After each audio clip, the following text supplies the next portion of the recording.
เจ้าเนาะ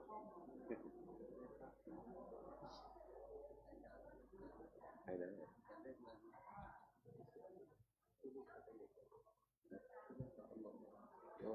รู้สึกจะเหลืออยู่3 โมงอยู่ที่ศาลาไปแล้วเมื่อวานผมเดินออกกำลังกายเห็นการเต้นอยู่ได้สามวันนี้มีประเพณีการเข้ามา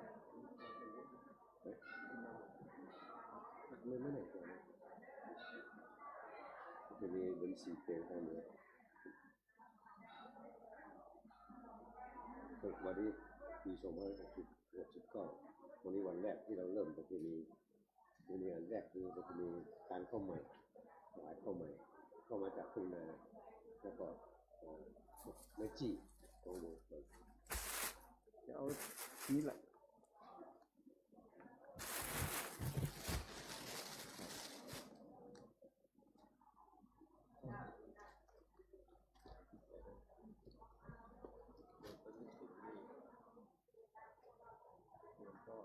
พ่อน้อยคงจันทร์กับลัญญาครับ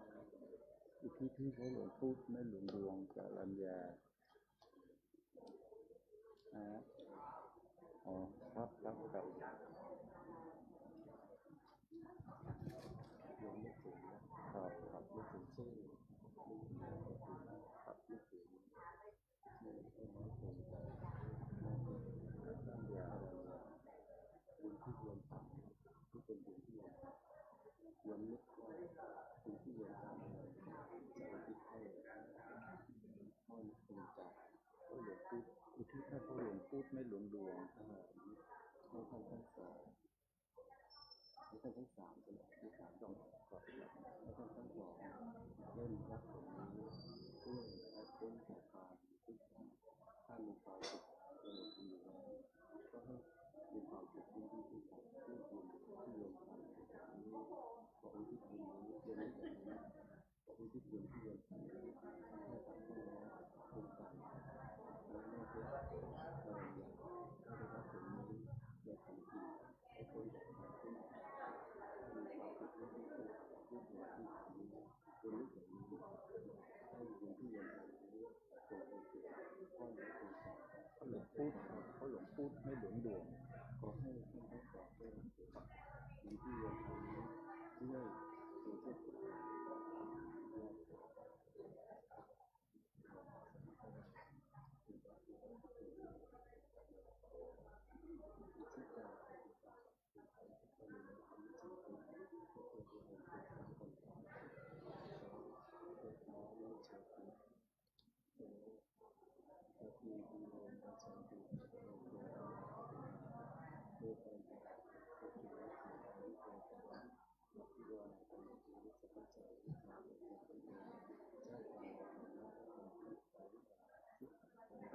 ยังไม่ต้องกังวลด้วยบุญการทำจริงแล้วด้วยบุญให้ตั้งใจดูแลตัวเองจะมีผลทันทีมากกว่าเป็นบุญที่จะทำให้ท่านทั้งสองในถึงจุดที่ได้ด้วยบุญการกระทำยังไม่พอเราต้องปรับการดูแลตัวชีวิตไม่ต้องกังวลว่าจะเป็นการที่ทุกคนทำได้บุญที่ท่านทั้งสองบุญที่ท่านทั้งสองทำมาในชีวิตจะเป็นบุญที่ส่งผลให้ท่านทั้งสองเลื่อนไปสู่ความยุติธรรมของท่านในทันทีตั้งแต่ที่เราเรียนสบายใจได้คนที่ยังมีชีวิตอยู่ก็ต้องควรจะทำงานในตัวเองให้มากๆจะได้มีความสุขสงบหลังจากที่ขึ้นไปไม่ต้องกังวลเรื่องไม่ต้องกังวลเรื่องอะไรเกิดมาไม่ต้องมาเรื่องทุกที่มีที่รักเป็นธรรมดาอย่าตัดสินใจคุณไม่เคยผิดที่นอกเหนือจากพระพุทธเจ้าใช้ชีวิตตัวเขาทำในสิ่งที่ทำได้เพื่อการพัฒนาจิตใจที่เขา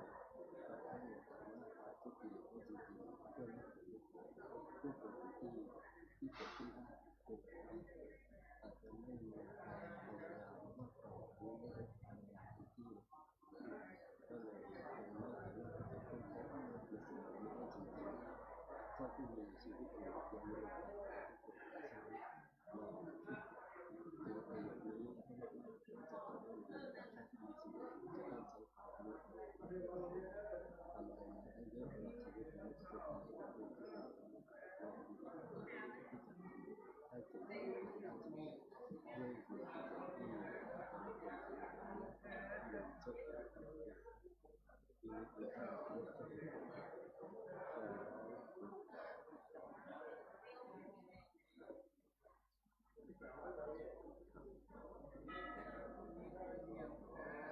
อยู่นี่เปิดแล้วแกหาย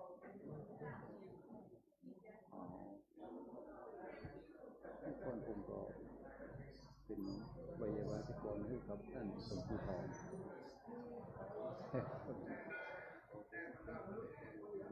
ครับ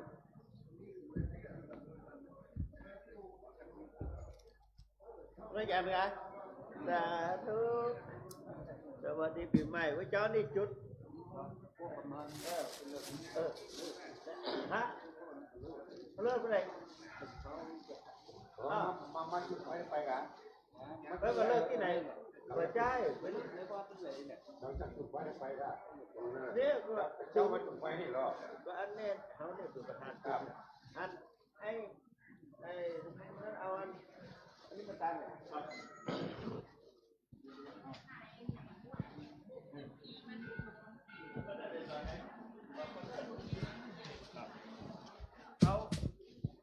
cái nhưng mà không bay tan thôi rồi này นั่นน่ะ แม่หลวงก็เขียวเขาเนี่ยวิธีการเขาเนี่ย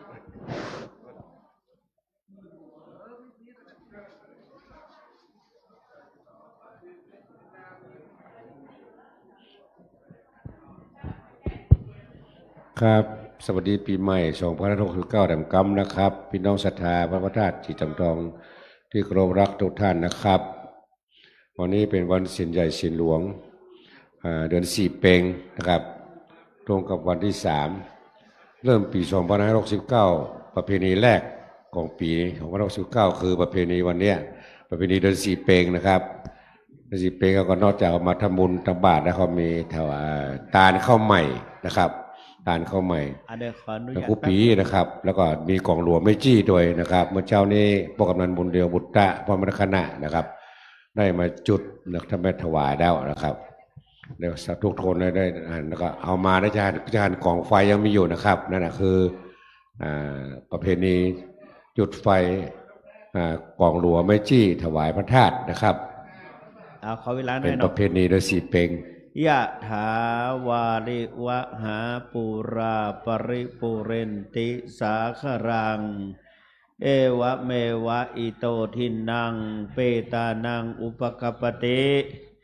อิชิตังบดิตังตุมหังคิปเมวะสัมมิชตุสัพเพปุเรนตุสังกปาจันโทปนารโสยถามณิโชเตระโสยถาดีและอาจารย์ในวันนี้ก็หากเป็นวันดีสรีสุภมังคลกถาอันประเสริฐล้ำเลิศยิ่งกว่าวันและยามทั้งหลายบัดนี้หมายมี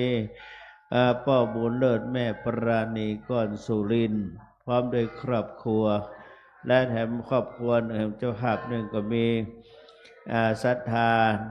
นางอำนวยกันทิยะพร้อมด้วยลูกหลานแม่อำนวยเนาะ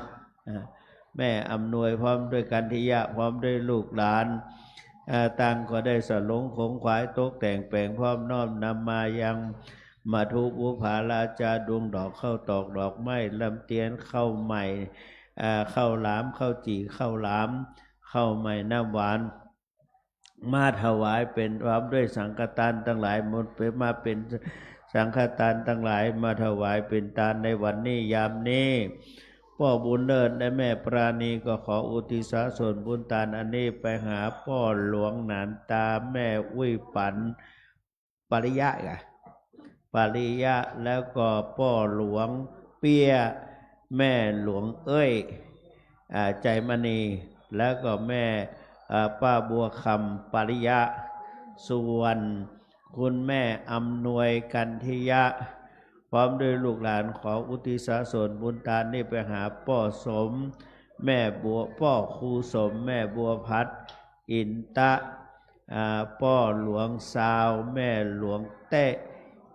อินตะแล้วก็นายอนันต์อินตะพ่อครูศรีทนกันทิยะขอกุศลผลบุญเหล่านี้ไปจุจอดหลอดถึงท่านผู้ได้ออกรายนามมานี่ก็ดีบัดได้ออกรายนามมาก็ตามที่เป็นพ่อแม่พี่น้องปู่ย่าตายายครูบาอาจารย์สาคณาญาติที่ล่วงลับดับขันไปแล้วนั้นตลอดถึงเทวบุตรเทวดาที่ปกปักพิทักษ์รักษาให้นาป่าตั้งสวนตลอดถึงที่ทำมาหากินที่ทำมา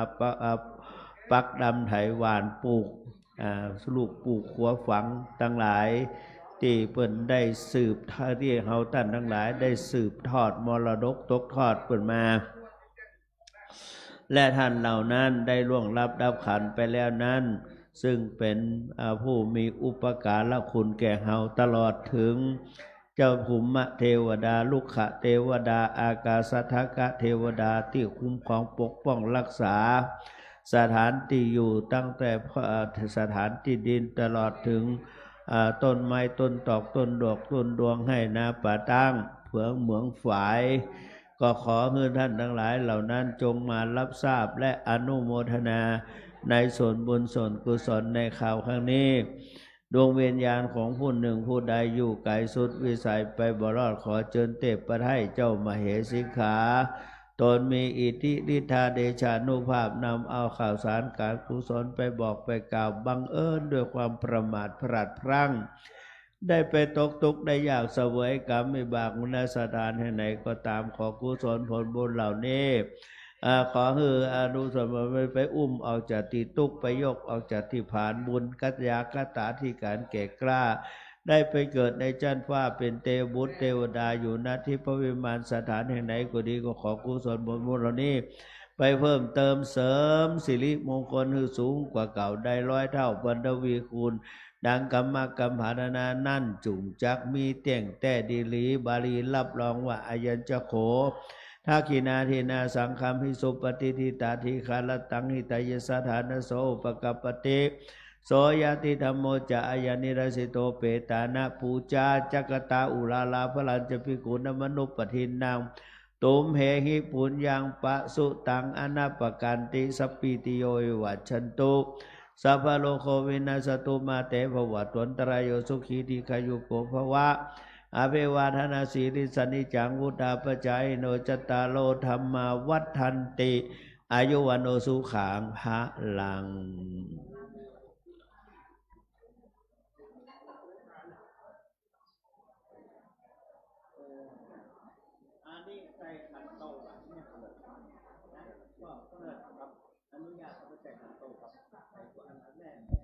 ครับต่อไปก็เชิญพระอาจารย์พุทธะกดสวิตช์ถอยเทียนทูบเทียนบูชาพระรัตนตรัยครับ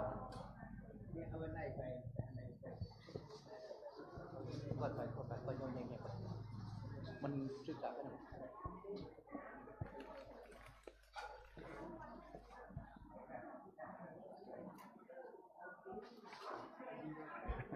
ครับทุกคนทุกท่านปนมือ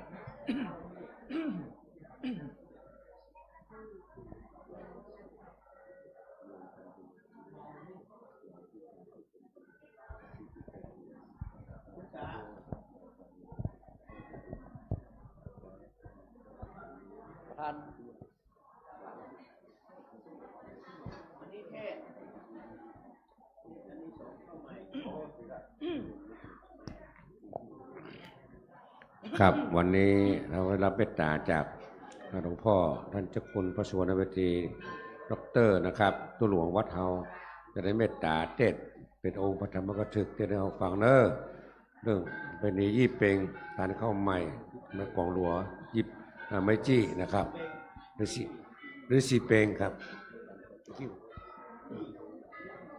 ก็ไปนะครับเรื่องสีเปงเนอะเป็นประเพณีแรกของปี2569ปีใหม่นะครับมีตาลกองหลัวไม่จี้แล้วก็ตาลข้าวใหม่นะครับก็เดียวท่านหลวงพ่อมรดกเทศที่เราฟังเรื่องอานิสงส์ที่เขาจะตาลวันนี้ปีใหม่วันนี้นะครับฟังเอาเนอะอนโตเทวดาโยโดลาเทวบุตรเทวดาเจ้าทั้งหลายมวลหมู่อันสาธิตอยู่กู้แดนเมืองอันรักษาอย่างแม่น้ำและฝ่ายเมืองอันเมเลเทเรื่ององค์อานันต์รักษาอย่างพระโพธาบาทพระธาตุและเจเตแต่เตเมว่าไวอันโยเจมกายนี้ลันเตพระหักตังไว้เสือป่าเมตังกุมพันและกุมเพยนแทบตาติตาวาราโรคาจะเทวตาโยวิมันคงเขตดาวดันดอยตรงอากาศเวอาโหนภายแผ่เฮอเสื่องบนตานจ่าโตโลกดาวสีองค์การจอมเสื่องเงาพระเอ็นตานบแนว น้อมเจิญตามภาษาขายปองแก้วพอเหลงโดแผ่วลอดนักนำลมจุ่มโปไปตามตายทางนางหน้าถ่ายแม่ทอลานเนอันรักษายังปาทาเวเผือนแผ่นกว้างแห่งพระโสธากองเจิญต้านต่างหลายจงมาปาทะอโนโมทนาจิมุลละสัทธาผู้กาต่างหลายที่ได้มาทำบุญเฮือตานในงานเดือนสิบเป็นในทีกากาละวันเนนานช่วงจากมีเสียงแต่เดลิโยสันเนเสโนวาลาโปธิโมเลมาลังมหาติงวิจายโยสัมโพเทมากาจิงานันตัญญาโนโยโลกุตโมทังปันนามามิพุทธังตังปันนามามิธรรมังตังปันนามามิสังฆังสาธุสาโธโอกาสาพันเตกาแด่พระแก้วเจ้าทั้งสามและพาปัญจาราตานาพระแก้วเจ้าตาหาจำพอกอันสาธิตสำลานอยู่วัดวาอาราม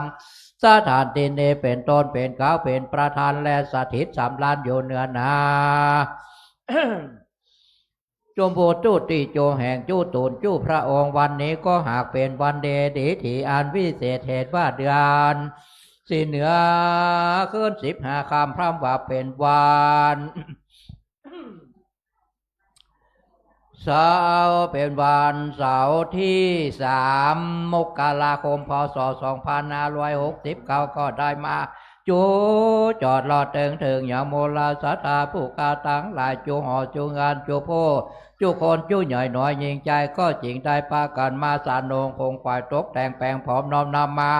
อย่างตูปาบุภาลาจาดวงดอกข้าวตอกดอกไม้แล้วตานาพัตตาหารและน้ำสารทั้งหลายทั้งมวลพวกนี้เพื่อว่าจักนำมาถ้าไหวปูจาเฮอตานแด่พระแก้วเจ้าทั้งสามและตั้งหาพระองค์ว่าสันนิแต่เดลีขอพระแก้วเจ้าทั้งสามและตั้งหาพระองค์จงเมตธรรมาเมตตาเอ็นดูคุณาไวนาปฏิการับเอาอย่างปาลามิจปูจาแห่งโมลาสัทธาผู้กาตั้งหลายเรียบเพื่อเฮอได้สมดังกรรมพาธนาแห่งมูลสัทธาผู้ข้าทั้งหลายว่าสันนิแต่เดลีบุญญาลอยเสอันนี้นามีมากเมื่อมูลสัทธาผู้ข้าทั้งหลายได้มาทำบุญเฮือตานในทีกากาละวันนี้ก็ขอเฮอมาเป็นปัจจัยกำโจอดหนุนยังมูลสัทธาผู้ข้าทั้งหลายได้เอาตนตัวรอดพ้นเสียอย่างอันตรายทั้งหลายต่างๆนานาเป็นตนว่าข้อปีข้อเดือนข้อวานข้อยามข้อเจ็บขายได้ภายญาติข้อโมโลกาทั้งหลายต่างๆนานาเพียที่โลกาข้ออันใดที่ได้มาปรากฏบ้างเกิดกับตนตัวแห่งโมลาสัทธาผู้ข้าทั้งหลายแล้วก็ขอเฮอได้ระงับครับหายไปในที่ขากาละวันนี้ข้ออันใดที่ยังบ่ได้มาปรากฏบ้างเกิดกับตนตัวแห่งโมลาสัทธาผู้ข้าทั้งหลายก็อย่าได้มาปรากฏบ้างเกิดแถมสังยังแห่งสัพพาการแทนสัมปอสองตั้งแต่มาโหตาลายามนี้ไปนาขอเฮอโมลาสัทธาผู้ข้าทั้งหลายจุงจำเริญไปโดยอายุปีอายุเดือนอายุวันอายุยามอายุวันนาสุขปัลละประกอบไปโดยจุกปีจุกเดือนจุกวันจุกยามไปใจขอเฮอได้เอาตนตัวตั้งไว้อยู่กับโจยางวาลาพุทธศาสนาขององค์พระสัมมาสัมพุทธเจ้าและองค์พระมหาเจนาธาตุเจ้าไปโจทย์ยางจีละการยืนยาวนานนักนั้นจุงจักมีแจ้งแต่ดีลี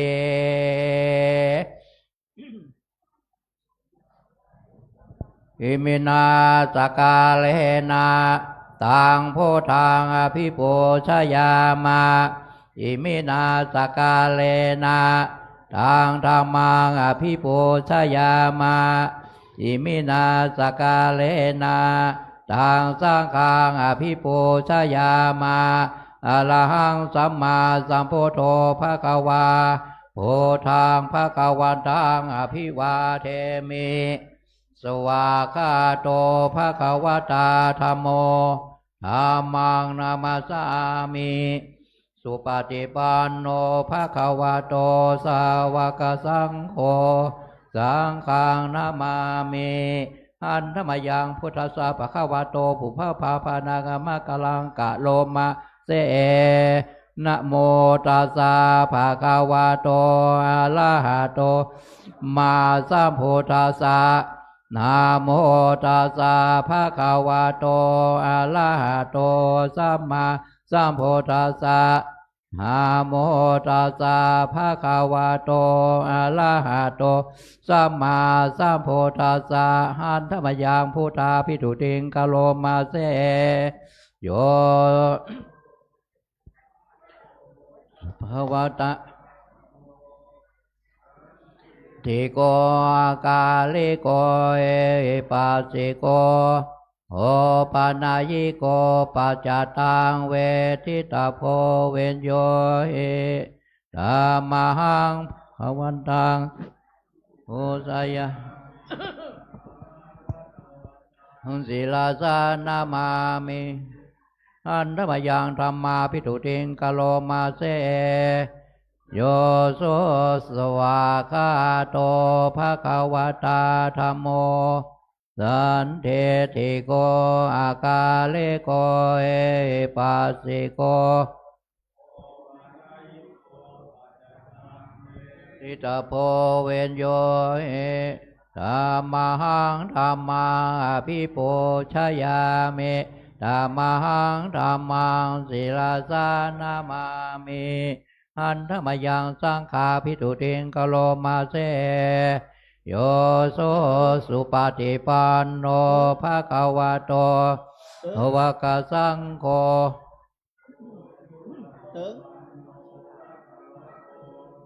ภะคะสังโฆยายาปฏิปันโนภะคะวะโตภะคะสังโฆสามีจิปฏิปันโนภะคะวะโตสาวกสังโฆทิทังจตาลิปุริสายุคานิอาถาปุริสาปุกะลาเอสะภะคะวะโตสาวกสังโฆโยทาคินัยโยอันทะเลกาลานิโยอนุตตลังปุญญเกตังโลกัสสะอามหังสังฆังภิปูชยามิธัมมังสังฆังศิลาสานามามินะโมตัสสะภะคะวะโตอะระหะโตสัมพุทธัสสะนะโมตัสสะภะคะวะโตอะระหะโตสัมมาพุทธัสสะนะโมตัสสะภะคะวะโตอะระหะโตสัมมาสัมพุทธัสสะพุทธังสารนังกัสเมธัมมังสารนังกัสสะเมสังฆังสารนังกัสสะเมตุเตยัมเปพุทธังนังกัสสะเมตุเตยัมเปธัมมังสารนังกัสสะเมตุเตยัมสังฆังสารนังกัสสะเมตตาเตยัมเปพุทธังสารนังเมตตาเตยัมเปธัมมังสารนังกัสสะเมตตาเตยัมปิสังฆังสารนังกัสสะเมนะโมพุทธายะนะพระมายานะโมสังฆายะมายานะโมสังฆายะนะโมพุทธายะนะโมธัมมายานะโมยาปะมาโนพุทโธปะมาโนธัมโมปะมาโนสังโฆปะมาพุทโธปะมาโนธัมโมปะมาโนสังโฆปะมาโนธัมโมปะมาโนสังโฆโตธัมโมเมนะโตสังโฆเมนะโตกัมมะทานังเมนะทังกัมมะทานาตายังลิโยเมนะโตพุทโธเมนะโตธัมโมเมนะโตสังโฆเมนะมะทานังเมนะทังกัมมะทานาตายากาจาลิโยเมนะพุทโธเมนะโถธัมโมเมนะโถสังโฆเมนะโถกัมทานังเมนะทังกัมมะทานาตายากาจาลิโยโถหัมพันเตโนสติกัมมะทานังนี่นะเอาไปไล่สังขารปุ๊บ มาทานังเทธาเมพันเตหามพันเตพุทธานุสาเตทานังยะจาเมพุทธานุสาเตกัมมาทานังยะจาเมพันหามพันเตพุทธานุสาเตกัมมาทานังยะจาเมพุทธาทาเมพันเตหามพันเตอุปจาระสัมมาเถงยาจาเมหามพันเตเปเตอุปจาระสัมมาเถงหามพันเตเปเตอุปจาระสัมมายัจจาเมอิติปิโสภาคาวา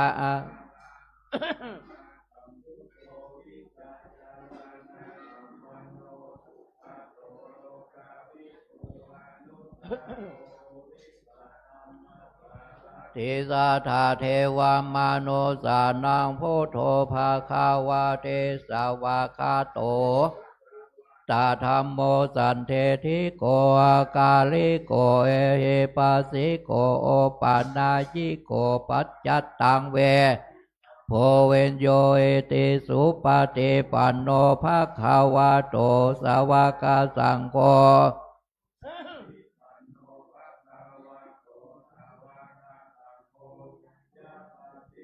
โนภาคาวาโตสาวกสังโฆสามิจิปฏิปันโนภาคาวาโตก็สังโฆยะทิทางจาตาลิปุริสายุคานิอาทา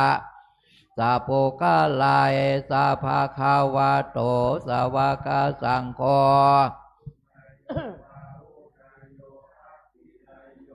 ชาเลกาลานิโยอนุตาลังปุญญเขตังโลกาสา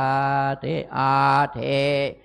สมิงกายเยเกสาโลมานะขาทันตาตาโจมังสังนาหาโลติมินชังวากังหาทายังยากานังกิโลมากังเปหากังปาปาสังอันตังอุทาลิยังกาลิสังปิตังเสมังภูโปโลอิตังเสโทเมโทอาสุวาสาเคโลตัมมาทาเกมาทาโลคันเตนทาวาเตสากาลังอายังอัตตาภาวเนื้อสุพังเอมังกัมมาทานังปุณพภาวเตอาจิลังวาตายังกายโยปัทธเวงเสสะเตโสโทอาเปตะเวนญาโนนิลตังวากาเลงกาลังโดวายโยธาโตโลปะขันโทเวทนาขันโทสัญญาขันโทสังขันโทเวิญญาณขันโทปัญจขันโทอาสัตตาภาเอตาสัง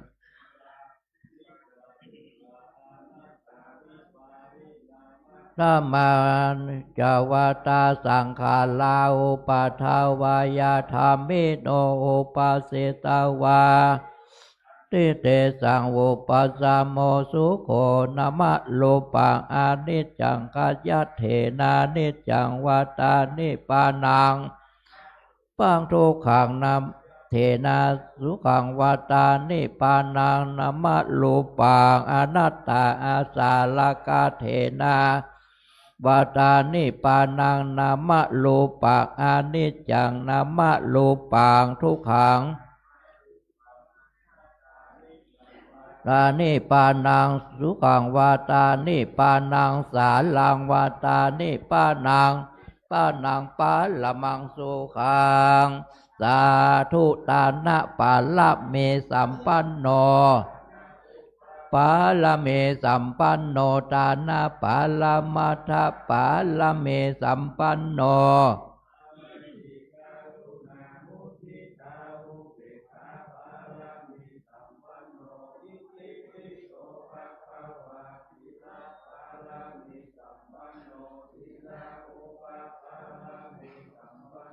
ศีลปาลามาตาปาลาเมสัมปันโนเมตตาลุนาโมทิตาอุเบกขาปาลาเมสัมปันโน ปิโสภะคะวาเนกขัมมาปัลลเมสัมปันโนเนกขัมมาอุปปัลลเมปัลลเมสัมปันโนเมตตาลุนาโมทิตาอุเบกขาปัลลเมสัมปันโนอิติปิโสจะปัลลเมสัมปันโนปัญญาอุปปัลลเมสัมปันโนปัญญาปัลลมัทธปัลลเม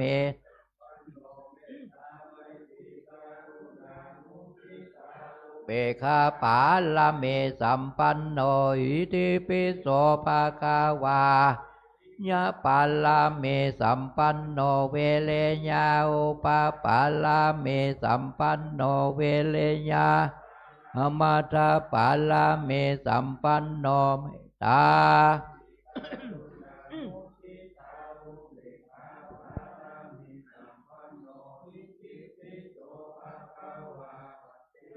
สาเมสัมปันโนขันเตอุปปัลลเมสัมปันโนขันเตปัลลมัตตาสัมปันโนเมตตาไมเตกาโลนามุทิตาอุเบกขาสัมปันโนอิติปิโสภะคะวาสัจจะปัลลเมสัมปันโนสัจจะปัลลเมสัมปันโนสัจจะปัลลมัตตปัลลเมสัมปันโนเมตตา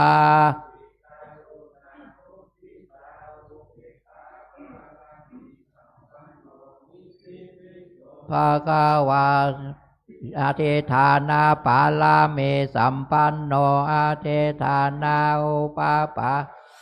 สัมปันโนอธิฐานาอมัตตปัลลเมสัมปันโนเมตตาลุนาโมทิตาอุเบกขาปัลลเมสัมปันโนอิติปิโสเมตตาปัลลเมสัมปันโนเมตตาอุปปัลลเมสัมปันโนเมตตากามายเตกาโลนาโมทิตาอุเบกขาปัลลเมสัมอิติปิโสภะคะวาอุเบกขาปัลลเมสัมปันโนอุเบกขาละเมสัมปันโนอุเบกขาปัลลมัทธปัลลเมสัมปันโนเมไมเตกาโลนาโมทิตาอุเบกละเมสัมปันโนอิติปิโสภะคะวาทัสสะปัลลเมสัมปันโน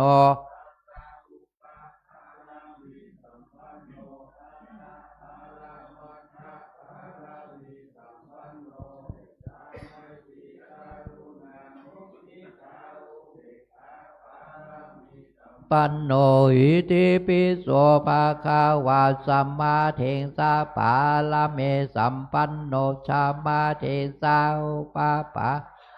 สัมปันโนสัมมาเทสะปารามัตถปัลลเมสัมปันโนเมตตาลุนาโมทิตาอุเบกขาปัลลเมสัมปันโนวิโสภะคะวาพุทโธพุทโธตาเทโกโนอิติปิโสภะคะวาอิติปิ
ทุกคนทุกท่านปนมมือ แล้วปีใหม่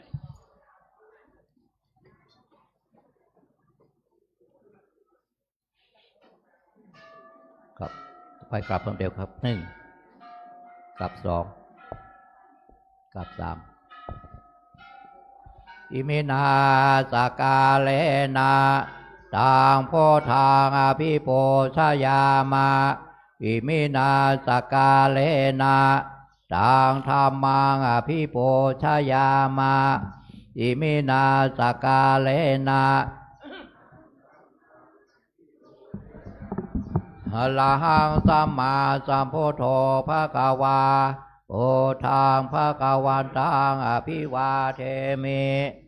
สวากขาโตภะคะวตาธัมโมธัมมังนามัสสามิสุปฏิปันโนภะคะวะโตสาวกสังโฆสังฆังนามามิครับต่อไปทุกคนทุกท่านกราบท่านเจ้าคุณพร้อมเดียวกันครับกลับ1กลับ2กลับ3มะยังพันเตเตสาละเนนะสาหะปัญจศีลานิยาจามะตุเตยัมเปมะยังพันเตติสาละเนนะสาหะปัญจศีลานิยาจามะยัมเปมายังปันเตติสาละเนนะสาหะปัญจศีลานิยาจามะตาเตยัมเปมายังปันเตติสาละเนนะสาหะปัญจศีลานิยาจามะนะโมตัสสะภะคะวะโตอะระหะโตสัมมาสัมพุทธัสสะนะโมตัสสะภะคะวะโตอะระหะโตสัมมาสัมพุทธัสสะนะโมตัสสะภะคะวะโตอะระหะโตสัมมาสัมพุทธัสสะนะโมตัสสะภะคะวะโตอะระโตสัมมาสัมพุทธัสสะนะโมตัสสะภะคะวะโตอะโตสัมมาสัมพุทธัสสะนะโมตัสสะภะคะวะโตอะโตสัมมาสัมพุทธัสสะพุทธังสรณังคัจฉามิพุทธังสรณังคัจฉามิธัมมังสรณังคัจฉามิธัมมังสรณังคัจฉามิสังฆังสรณังคัจฉามิสังฆังสรณังคัจฉามิตุติยัมปิพุทธังสรณังคัจฉามิตุติยัมปิพุทธังสรณังคัจฉามิตุติยัมปิธัมมังสรณังคัจฉามิตุติยัมปิธัมมังสรณังคัจฉามิตุติยัมปิสังฆังสรณังคัจฉามิตุติยัมปิสังฆังสรณังคัจฉามิตติยัมปิพุทธังสรณังคัจฉามิตติยัมปิพุทธังสรณังคัจฉามิตติยัมปิธัมมังสรณังคัจฉามิตติยัมปิธัมมังสรณังคัจฉามิตติยัมปิสังฆังสรณังคัจฉามิต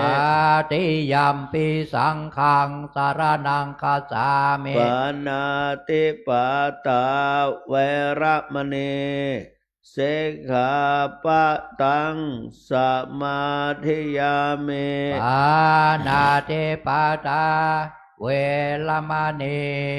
สิกขาปะทังสมาธิยามิอะตินนาตานาเวระมณี เสขาปะตังสมาธิยามิ อาทินนาตานาเวรมณีสิกขาปะทังสมาธิยามิ กาเมสุมิจฉาจาราเวระมณีสิกขาปะตังสมาธิยามิ กาเมสุมิจฉาจาราเวรมณีสิกขาปะทังสมาธิยามิ มุสาวาตาเวระมณีสิกขาปะตังสมาธิยามิ โมสาวาทาเวรมณีสิกขาปะทังสมาธิยามิ โสราเมรยามัชฌปปามาตาฐานะเวระมณีสิกขาปะตังสมาธิยามิ โสลาเมลายามาชาปามาตาฐานาเวรมณีสิกขาปะทังสมาธิยา อิ มิ มาเนปัญจสิกขาปตาเนเสเลนะสุขติงยันเต สาธุ เสเลนะโภคะสัมปตา สาธุ เสเลนะนิพพุติงยันเต สาธุ ตัสมาสีลังวิโสทะเย อามาพันเตครับต่อไปโยงขบัดคำเดิมสาธุโอกาสาโอตานาปินเทปาตังนิปานาปัจจัยโยโหนทุโนเนจังสาธุกาสาโอตานาปินเทปาตังตานังปานาปัจจัยโยโหนทุโนเนจังสาธุโอตานาเป็นเทปาตังตานางนิปานาปัจจัยโยตุโนนิจังปรมาจาโลกาธิปเทสหัมปเทกัดอัญชะเลอันเทวลางยาจาทาสันติทาสัตตาปรัสสกาสาติกาเทเสตุธรรมังอนุกรรมปิมังปัจฉัง นะโมตัสสะภะคะวะโตอะระหะโตสัมมาสัมพุทธัสสะนะโมตัสสะภะคะวะโตอะระหะโตสัมมาสัมพุทธัสสะนะโมตัสสะภะคะวะโตอะระหะโตสัมมาสัมพุทธัสสะเยจะตัทธะอนุโมทันติวายาวัจจังกะโลนติว่านะเตนะทักขินาโอนาเตปิปุญญสะภาคิโนตัสมาทะเทอปติวานจิตโตยัตถทินนังมหพลังปุญญานิปรโลกสมิงปฏิทาโหนติปานินันติติบัดนี้จักได้จี้แจงแสดงพระธรรมเทศนาในเรื่องกาลทานอันเป็นหลักคำสอนในทางพระพุทธศาสนาเพื่อเป็นการเฉลิมฉลองศรัทธาความเชื่อภาษาทะความเลื่อมใสในธรรมของสมเด็จพระสัมมาสัมพุทธเจ้าแล้วจะได้น้อมนำเอาธรรมะมาเป็นหลักสำหรับประกอบกับการดำเนินชีวิตประจำวันตามสมควรแก่เวลาเอามือลงได้ก่อนอื่นขอสวัสดีปีใหม่ก่อนนี่วันนี้วันที่อย่าง3เนาะเนี่ยก็หาเอาส่งวันนั้นท่านเจ้าคุณพระศรีศิลปาจารย์ที่ปรึกษาเจ้าคณะภาค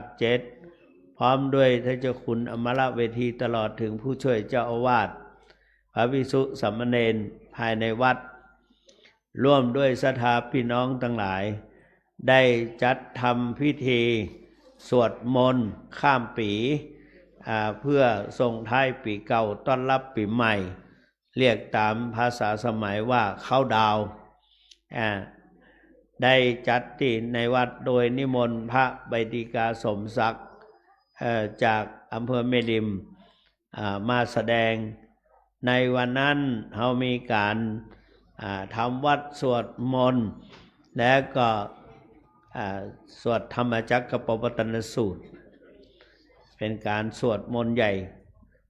และก็มีการ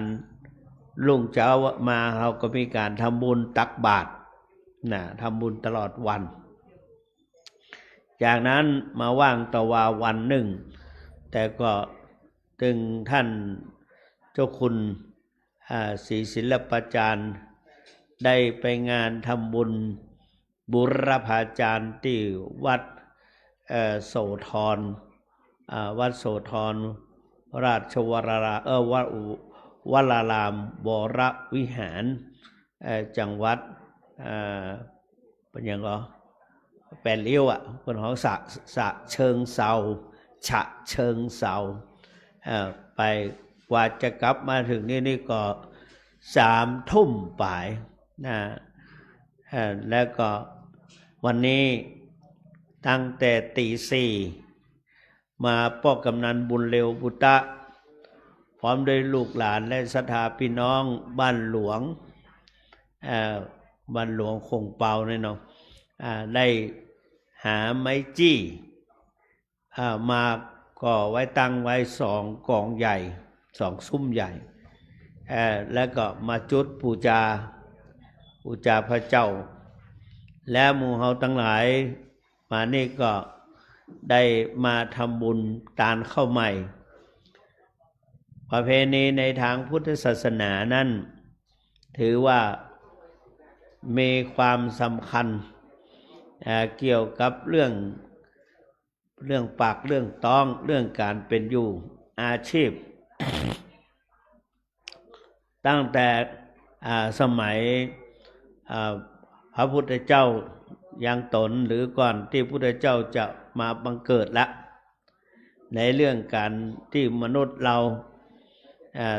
เรื่องเกี่ยวกับพระแม่โพธิ์ศพเรื่องข้าวน้ำกำกินเป็นสิ่งสำคัญจนถึงมีคำกล่าวว่ากองทัพต้องเดินด้วยท้องแม้แต่ในการบรรพชาอุปสมบทก็ถือว่าปัจจัย 4เครื่องนุ่งห่มอาหารการกินที่อยู่ที่อาศัยและก็ยารักษาโรคเป็นเครื่องประจำชีวิตการเป็นอยู่ของคนเฮามาได้ตลอดชีวิตเฮาจะอยู่ด้วยความปลอดภัยกับเรื่องการปักการต้องเรื่องการกินพระพุทธเจ้าเมื่อประทานเพื่อภิกษุบวชก่อนที่จะได้แนะนำก็เรื่องกินก่อนเวลาอุปชาเนี่ยเพื่อจะอุปสมบทเอาบาตรคล้องคือกับพระนาคแล้วก็ถามว่าไฮยันเตปัตโตนี่บาตรนะอันนี้บาตรพูดเรื่องกินก่อนพระพุทธเจ้าตรัสรู้พอเสด็จเข้ามาพระเจ้าสุโธทนะนิมนต์เข้าไปพระพุทธเจ้าก็พิจารณาธรรมเนียมของพระอริยเจ้าทั้งหลายพระพุทธเจ้าทั้งหลายก่อนจะเสด็จเข้าไปสู่สกุลบิดามารดาเนี่ยจะได้ก่อนพอบิณฑบาตตามลำดับตรอกตั้งแต่บั้นแรกเป็นต้นไปไผซักเลยในขณะนั้นในราชวังก็เตรียมอาหารการกินไว้โดยเฉพาะพระนางยโสธราหรือพิมพาได้จ้องหนทางที่จะเข้ามาสู่ปราสาทราชวังหันพระพุทธเจ้าคำนึงถึงเรื่องนี้ก็เลยบิณฑบาตมาพระนางยโสธราหรือพิมพาก็วิ่งเข้าไปทูลพระเจ้าสุโธทนะเมื่อพระพุทธเจ้าเศร้าสุโธทนะก็เสด็จกวีกวาดไปเมื่อพระพุทธเจ้าเข้าไปถึงปราสาทก็จึงต่อว่าพระพุทธเจ้าว่าจะได้ถึง ทำแบบคนขอทานไปขอทานเจ้าบ้านกินทำเมื่ออายขายหน้า พระเจ้าก็บอกว่าเป็นประเพณีของขัตติยสกุลหรือราชตระกูลแห่งพระริยเจ้ากว่าจะเรื่องยาวอยู่เหมือนกันแล้วแต่ก็พระพุทธเจ้าก็เป็นประเพณีแห่งพระริยเจ้าเพราะฉะนั้นเวลาจะบวชพระเจ้าเนี่ยบาตรนะถือว่าเป็นบริขารที่สำคัญนะเพราะนั้นคนเฮาทั้งหลายแม้แต่ในราชสกุลพระเจ้าโอกากราชพระเจ้าสีหนุพระเจ้าสีหนุกับพระนางกัญจนามีพระราชโอรส5 พระองค์พระราชธิดา2ได้ใส่ชื่อพระนามโอทนะโอทนะแปลว่าเข้าสุขสุโกทนะสุโธทนะก่อนสุโธทนะสุโกทนะโคโตทนะอันแล้ว2 องค์อย่างก็คณิโตทนะเนี่ยมี5 องค์ใส่ชื่อโอทนะต่อท้ายพระนามแปลว่าเข้าสุขเนี่ยโอทนะแปลว่าเพราะฉะนั้นจึงเวลาจะใส่บาตรเอมังโอทนะเป็นดีปะตังตานังเนี่ยโอทนะเป็นดีปะตังแปลว่าเข้าที่ตกไปในบาตรเป็นเรื่องคือกลายเป็นบิณฑบาตแปลว่าข้าวก้อนข้าวบิณฑะนี่แปลว่าข้าวตกไปปาตนะตกไปในบาตรตกไปในภาชนะเลยกลายเป็นบิณฑบาตแทนตะวันนี้เพราะฉะนั้นคนเฮาทั้งหลายนั้นถือว่าเข้านั้นเป็นสิ่งสำคัญเดือน11 12เดือน12นี่ผลหมากรากไม้ออกมาลูกส้มของหวานสุกแล้วก็ต้นอ้อยต้นอย่างก็อุดมสมบูรณ์น้ำมันเติงเนี่ยเขาก็ไปกินสลากตาลหาป่อหาแม่พอจะเพิ่นถึงบอกว่าเปิ้นปล่อยเพศปล่อยผีเนี่ยมาเดือน4นี่ก็เหมือนกันปล่อยมาทำนะเพื่อก็ตาลเข้าใหม่เดือน4นี่เดือน3เนี่ยวันศุกร์อีกฮะนะเปิ้นเอาเข้ากันวันศุกร์วันอังคารเนี่ยแต่กี้จำมาให้แม่นยำเอาเข้าใส่วันศุกร์เอาเข้าไปพอดีๆใน Google เนี่ยนะเพราะนั้นวันก่อนเพิ่นเอาเข้าใส่ล้อมเพิ่นประกองเข้าตีเข้านวดเข้าแล้วก็แล้วก็เพิ่นก็เอามาใส่สางเวลาใส่เข้าเอาเข้าใส่ในยุ่งเข้าหรือหลงเข้าหรือเรียกว่าฉางก่อนจะเอาใส่นะโอ้เมื่อก่อนมันใส่ยุ่งใส่ฉางเนาะมันมีกระสอบใส่มาใส่ก็ล้อใส่เกวียนมาตากกันใส่เนี่ยเป็นได้ม่วนได้งานหรอนะก่อนที่เพิ่นจะใส่เพิ่นจะเอาเฟืองเนี่ยมามัดเป็นกลมๆกันมันไหลออกตามแจ้งตามหูเนี่ยกันมันไหลออกเพราะว่าไม้ยุงเข้ามันเต้ากันเพิ่นก็เอามาใส่ขี้งัวเอาขี้งัวมาใส่ตัวกันเข้ามันออกไปเอามัดเฟืองมากำเนี่ยเอายัดตรงหม้อห้อมหมูแจ้งมูนั่นน่ะมุมมันน่ะใส่เอาขี้งัวเข้าตาทามันแห้งเพิ่นเกรียมไว้นะนอกจากนั้นก่อนจะเอาใส่นั้นก็มีใบค้ำใบขนุนใบมะยมใบอย่างเนี้ยใบสำคัญเนี่ยเพิ่นเอาไปใส่เพื่อจะพ่อถามวันเราไปถามปู่จานเอาเข้าใส่หลองวันใดที่ใดนี่เพื่อจะบอกว่าผีเอาเข้าใส่หลอง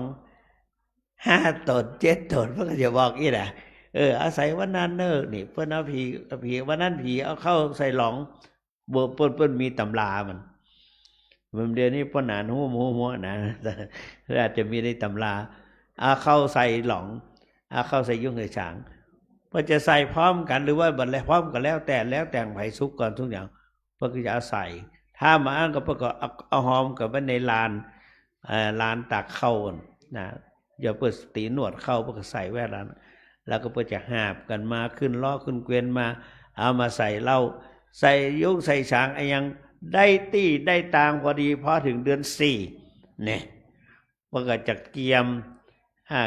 มากินข้าวครูบาอาจารย์ที่ไปเดินธุดงค์สมัยแต่ก่อนได้ยินครูบาเพิ่นเล่าให้ฟังเขานี่มีความสำคัญอย่างแม่กำเดือนเนี่ยอยู่เดือนเนี่ยไปกินข้าวจีเนื้อนวดแล้วเขาเป็นพระธุดงค์เนี่ยเป็นธุดงค์ในพระออกปฏิบัติธรรมในป่าโอ้วะเพิ่นว่านะได้กินข้าวจีเนี่ยมันล้ำได้กินเดือนสี่นะมันข้าวจีเดือนสี่หน้าหนาวเต็มที่สี่เป็นสี่เนี่ยคนที่เป็นนอนเฝ้า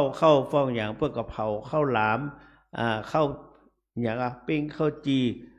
เผาข้าวหลามอย่างข้าวจีเนี่ยเป็นว่าคล้องจองกันอาตมาว่าบัถูกไปละข้าวจีเจ้าข้าวหลามอย่างก็ให้ว่าจ้างพ่องว่าจะมาคล้องจองกันนะวันอาตมาว่ากรรมแล้วเราได้ละลืมไปเหรอนะข้าวจีข้าวหลามเองนะโน่นตุลุงมวลนี่ก็ชอบตุลุงหลวงปู่ก็ชอบข้าวจีนะเนี่ยข้าวหลามวันนี้เพื่อก็อยู่เนี่ยเพื่อขอกินข้าวหลามดีๆข้าวหลามลำๆทางที่จะได้เดินทางเข้ากรุงเทพแต่ว่าก็ไปด้วยกัน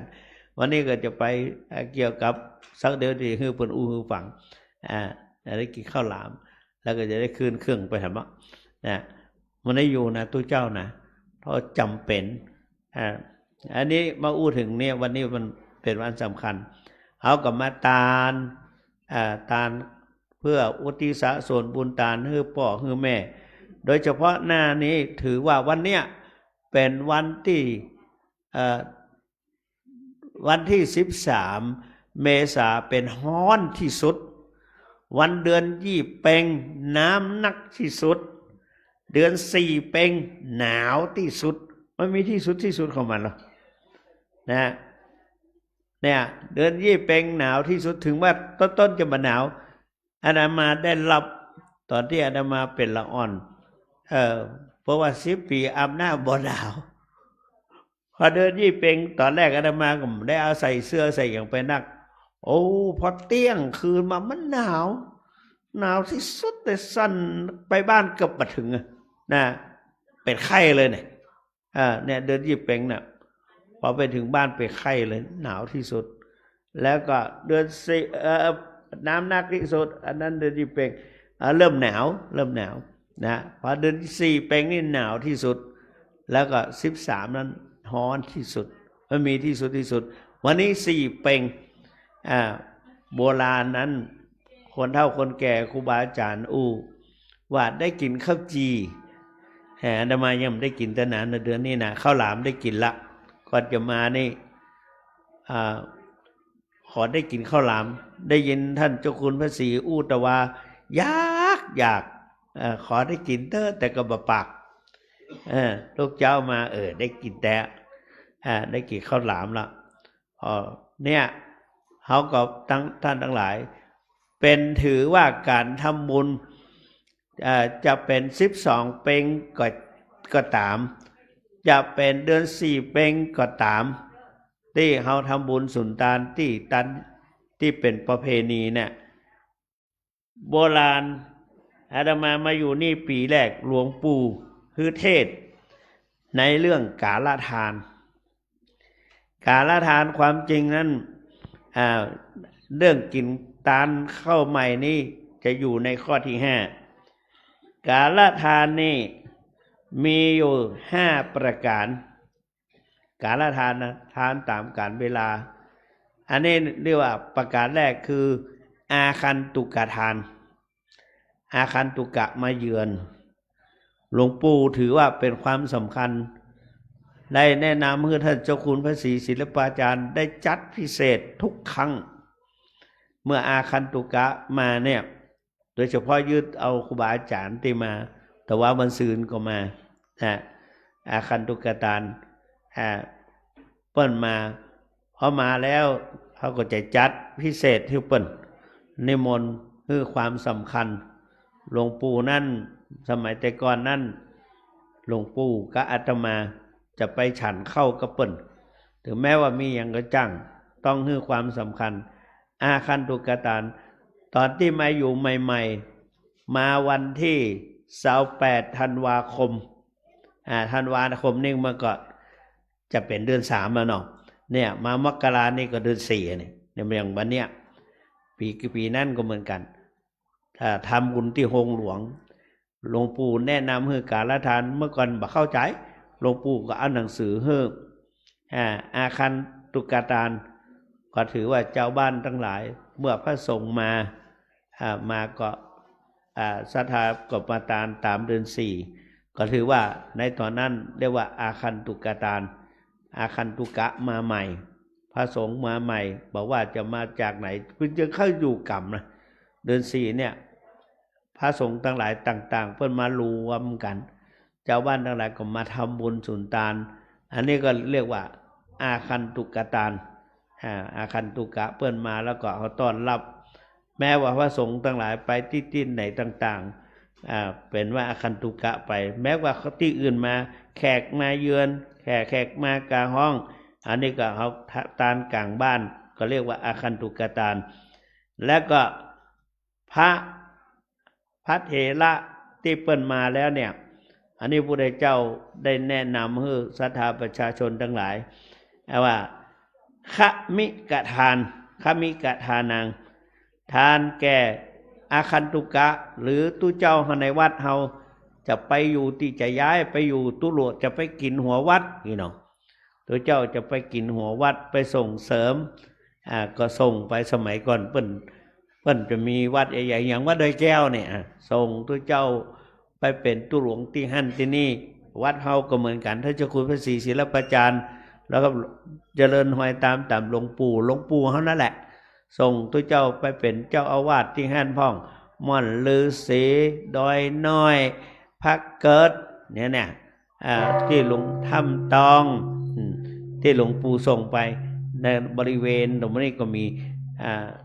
วัดอย่างก็ต้าลอดอย่างเนี้ยที่ส่งไปแล้วก็ตั้งแม่ทาพวกก็มีฮอดเมืองฮอดแถมเนี่ยหลายที่อันนี้ขมิกทานเวลาเพิ่นจะไปอย่างยังหลวงปู่จะมาอยู่ที่นี่เนี่ยตั้งเวียงว่าเพิ่นก็ทำบุญสุนทานตอนมาส่งขมิกทานแล้วก็ขิลานทานขิลานทานทานแก่ผู้เจ็บป่วยทานแก่หรือว่าเขาเจ็บไข้ได้ป่วยสืบจะตาหรือว่าตัวเจ้าป่วย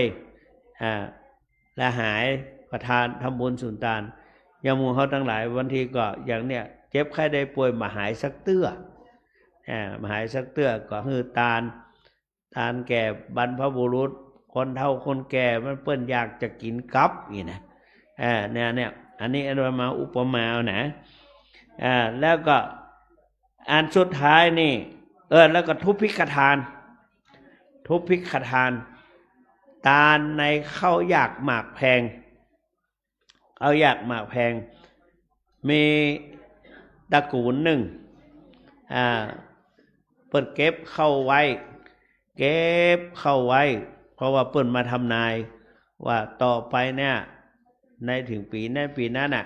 จะเกิดทุพพิกภัยหรือฉากตภัยเขาอยากหมากแพงท่านเศรษฐีนั่นเก็บเข้าไว้ในยุ่งในช้างเอามาขยำกับขี้งัวเอาขยำกับขี้งัวขี้ควายไว้นั่นนี่อยู่ในประเทศอินเดียนะขยำไว้ ทีนี้ก็พอเอาตากแห้งไว้แล้วทีนี้มันแล้วก็เอามากินมาอย่างต่างๆพอสุดท้ายมันมีเลยแห้งภรรยาเปิ้นสุดท้ายแต่เนี่ยมันคนก็หนีกันไปหมดคนหนีไปเพราะว่าทุพพิกภัยฉาตกภัยโจรก็นักเขาอยากหมากแพงพวกขโมยขโจรก็นักทีนี้ก็ภรรยาเพิ่นก็มีครั้งสุดท้ายเอาเข้ามาหุงพอมาหุงแล้วแบ่งกันได้5 ส่วนอันนี้มาคิดเอาจำในตอนนี้ได้แปลจากพระธรรมบทนะ หมู่ท่านมาหาเขาตั้งแต่ละองค์นั่นก็ได้แปลผ่านมาหมดละเหมือนกันหมดอันนี้ฟังเพื่อยืนยันว่าบัดได้ขี้จุพอเสร็จเรียบร้อยมีตัวเจ้าออกจากนิโรธสมาบัติมาพิจารณาก็เลยมาแล้วก็ท่านเศรษฐีก็มาเกิดถึงที่มันประเดี๋ยวนี้ก่อนจะสิ้นบุญนี่ก่อนจะเนี่ยจะกินเสี่ยงเนี่ยเอามาตานแก่ตู้เจ้าพอตานแล้วก็ถึงสามีภรรยาเนี่ยเอาเหลือน้อยเดียวเอาตานไปอย่าเมื่อประทานแล้วก็มันนอนไข้หลับหิวเข้าเป็นปีเข้ากันพอฟื้นขึ้นมาแล้วก็ถามภรรยาเข้ามีอยู่ก่อนไปลองไปล้างหม้อล้างไหมกได้กินน้ำมันก็พอใจแล้วภรรยาก็จะบัดทำลายน้ำใจสามีว่าบอกว่าบ่มีก็บอกว่าเดี๋ยวไปพอก่อนตั้งหม้อละไว้หั่นปรากฏว่าเข้านั้นพูนออกมาแล้วก็เอามาตานแล้วก็ห้องเจ้าบ้านมาเตตานแก่คนทั้งหลายอันนี้เป็นทุพพิกภัยทุพพิกทานแล้วก็อันสุดท้ายนี่นวสัตสะนี่แปลว่าเข้าทานังการเฮือเข้ามนวะนี่แปลว่าใหม่การเฮือเข้าใหม่เป็นตาลเนี่ยมาอู้ถึงนี่เข้าใหม่เนี่ยเข้าตาลมีหลายอย่างตั้งแต่ก่อนจะเข้าใหม่นี่ตัวก่อนแต่จะทำพวกก็จะทำบุญให้กรรมคนสมัยเก่านะจะทำบุญให้กรรมพอปักดำไทยว่านก็ทำแห่งกรรมพอจะเกี่ยวก็ทำแห่งกรรมอันนี้กาลทานเป็นครั้งเอาเข้าใส่ลานก็ทำแหนมเอาเข้าใส่ยุ่งใส่ฉางก็ทำแหนมแล้วนี่กินข้าวใหม่เนี่ยวันเนี้ยกินข้าวใหม่แต่หมู่เฮาทั้งหลายเอากินข้าวใหม่ก็มาทำบุญสุนทานอย่างวันเนี้ยทั่วไปในวันนี้จึงมีพิธีกรรมต่างๆเพราะมันหนาวที่สุดฤดูหนาวแต่ว่าเขาได้สัมผัสมันนักตอนนักมันก็เลยดูตู้บ่มันหนาวต่อใดทีนี้ในวันนี้จึงมีตาลหลายอย่างมีข้าวรอข้าวสารข้าวหลามข้าวจีข้าวหลามและก็ตาลข้าวใหม่ก็คือข้าวซุกข้าวสารอย่างปัจจุบันทำบุญอย่างเงี้ยถือว่าเป็นมงคลเป็นบุญเป็นกุศลสำหรับหมู่เฮาทั้งหลายที่อย่างน้อยก็ได้เป็นการทำบุญต่ออายุต่อบุญต่อกุศลในอุเทศที่ยกคือว่ามีหั่นบทหนึ่งบอกว่าปุญญานิปะโลกสมิงปฏิทาโหนติปานินังเฮาอยู่ได้มานี่เพราะบุญถึงวันนี้ไปไหนสะดวกมาสบายเพราะว่าคนเฮาทั้งหลายนั้นอย่างพวกกำนันเนี่ยมาเมื่อเจ้านี่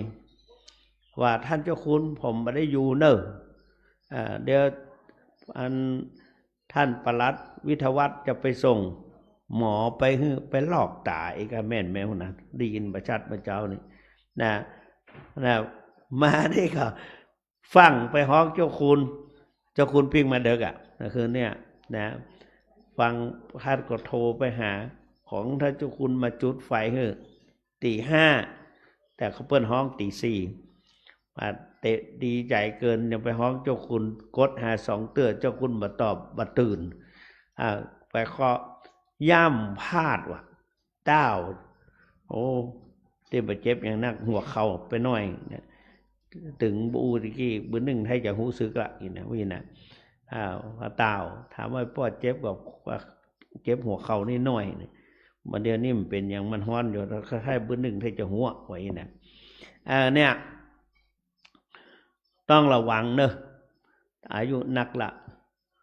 ท่านเจ้าคุณก็ลุกพรวดขึ้นกับกำเดียวกับมันก็เดือดร้อนเหมือนกันแต่ก็ต้องก้อยๆลุก แต่ว่านี่ถ้าเจ้าคุณศรีพยุงคือล่องอายไปกว่าอายเงี้ยได้ก็จ้างเงี้ยสนามบินคนก็นักแตะนักว่าร้านเจ้าคุณก็พยายามเพื่อถวายของนักตัวแล้วก็เอาคนที่ไปตัว2 คนก็หิ้วพลัง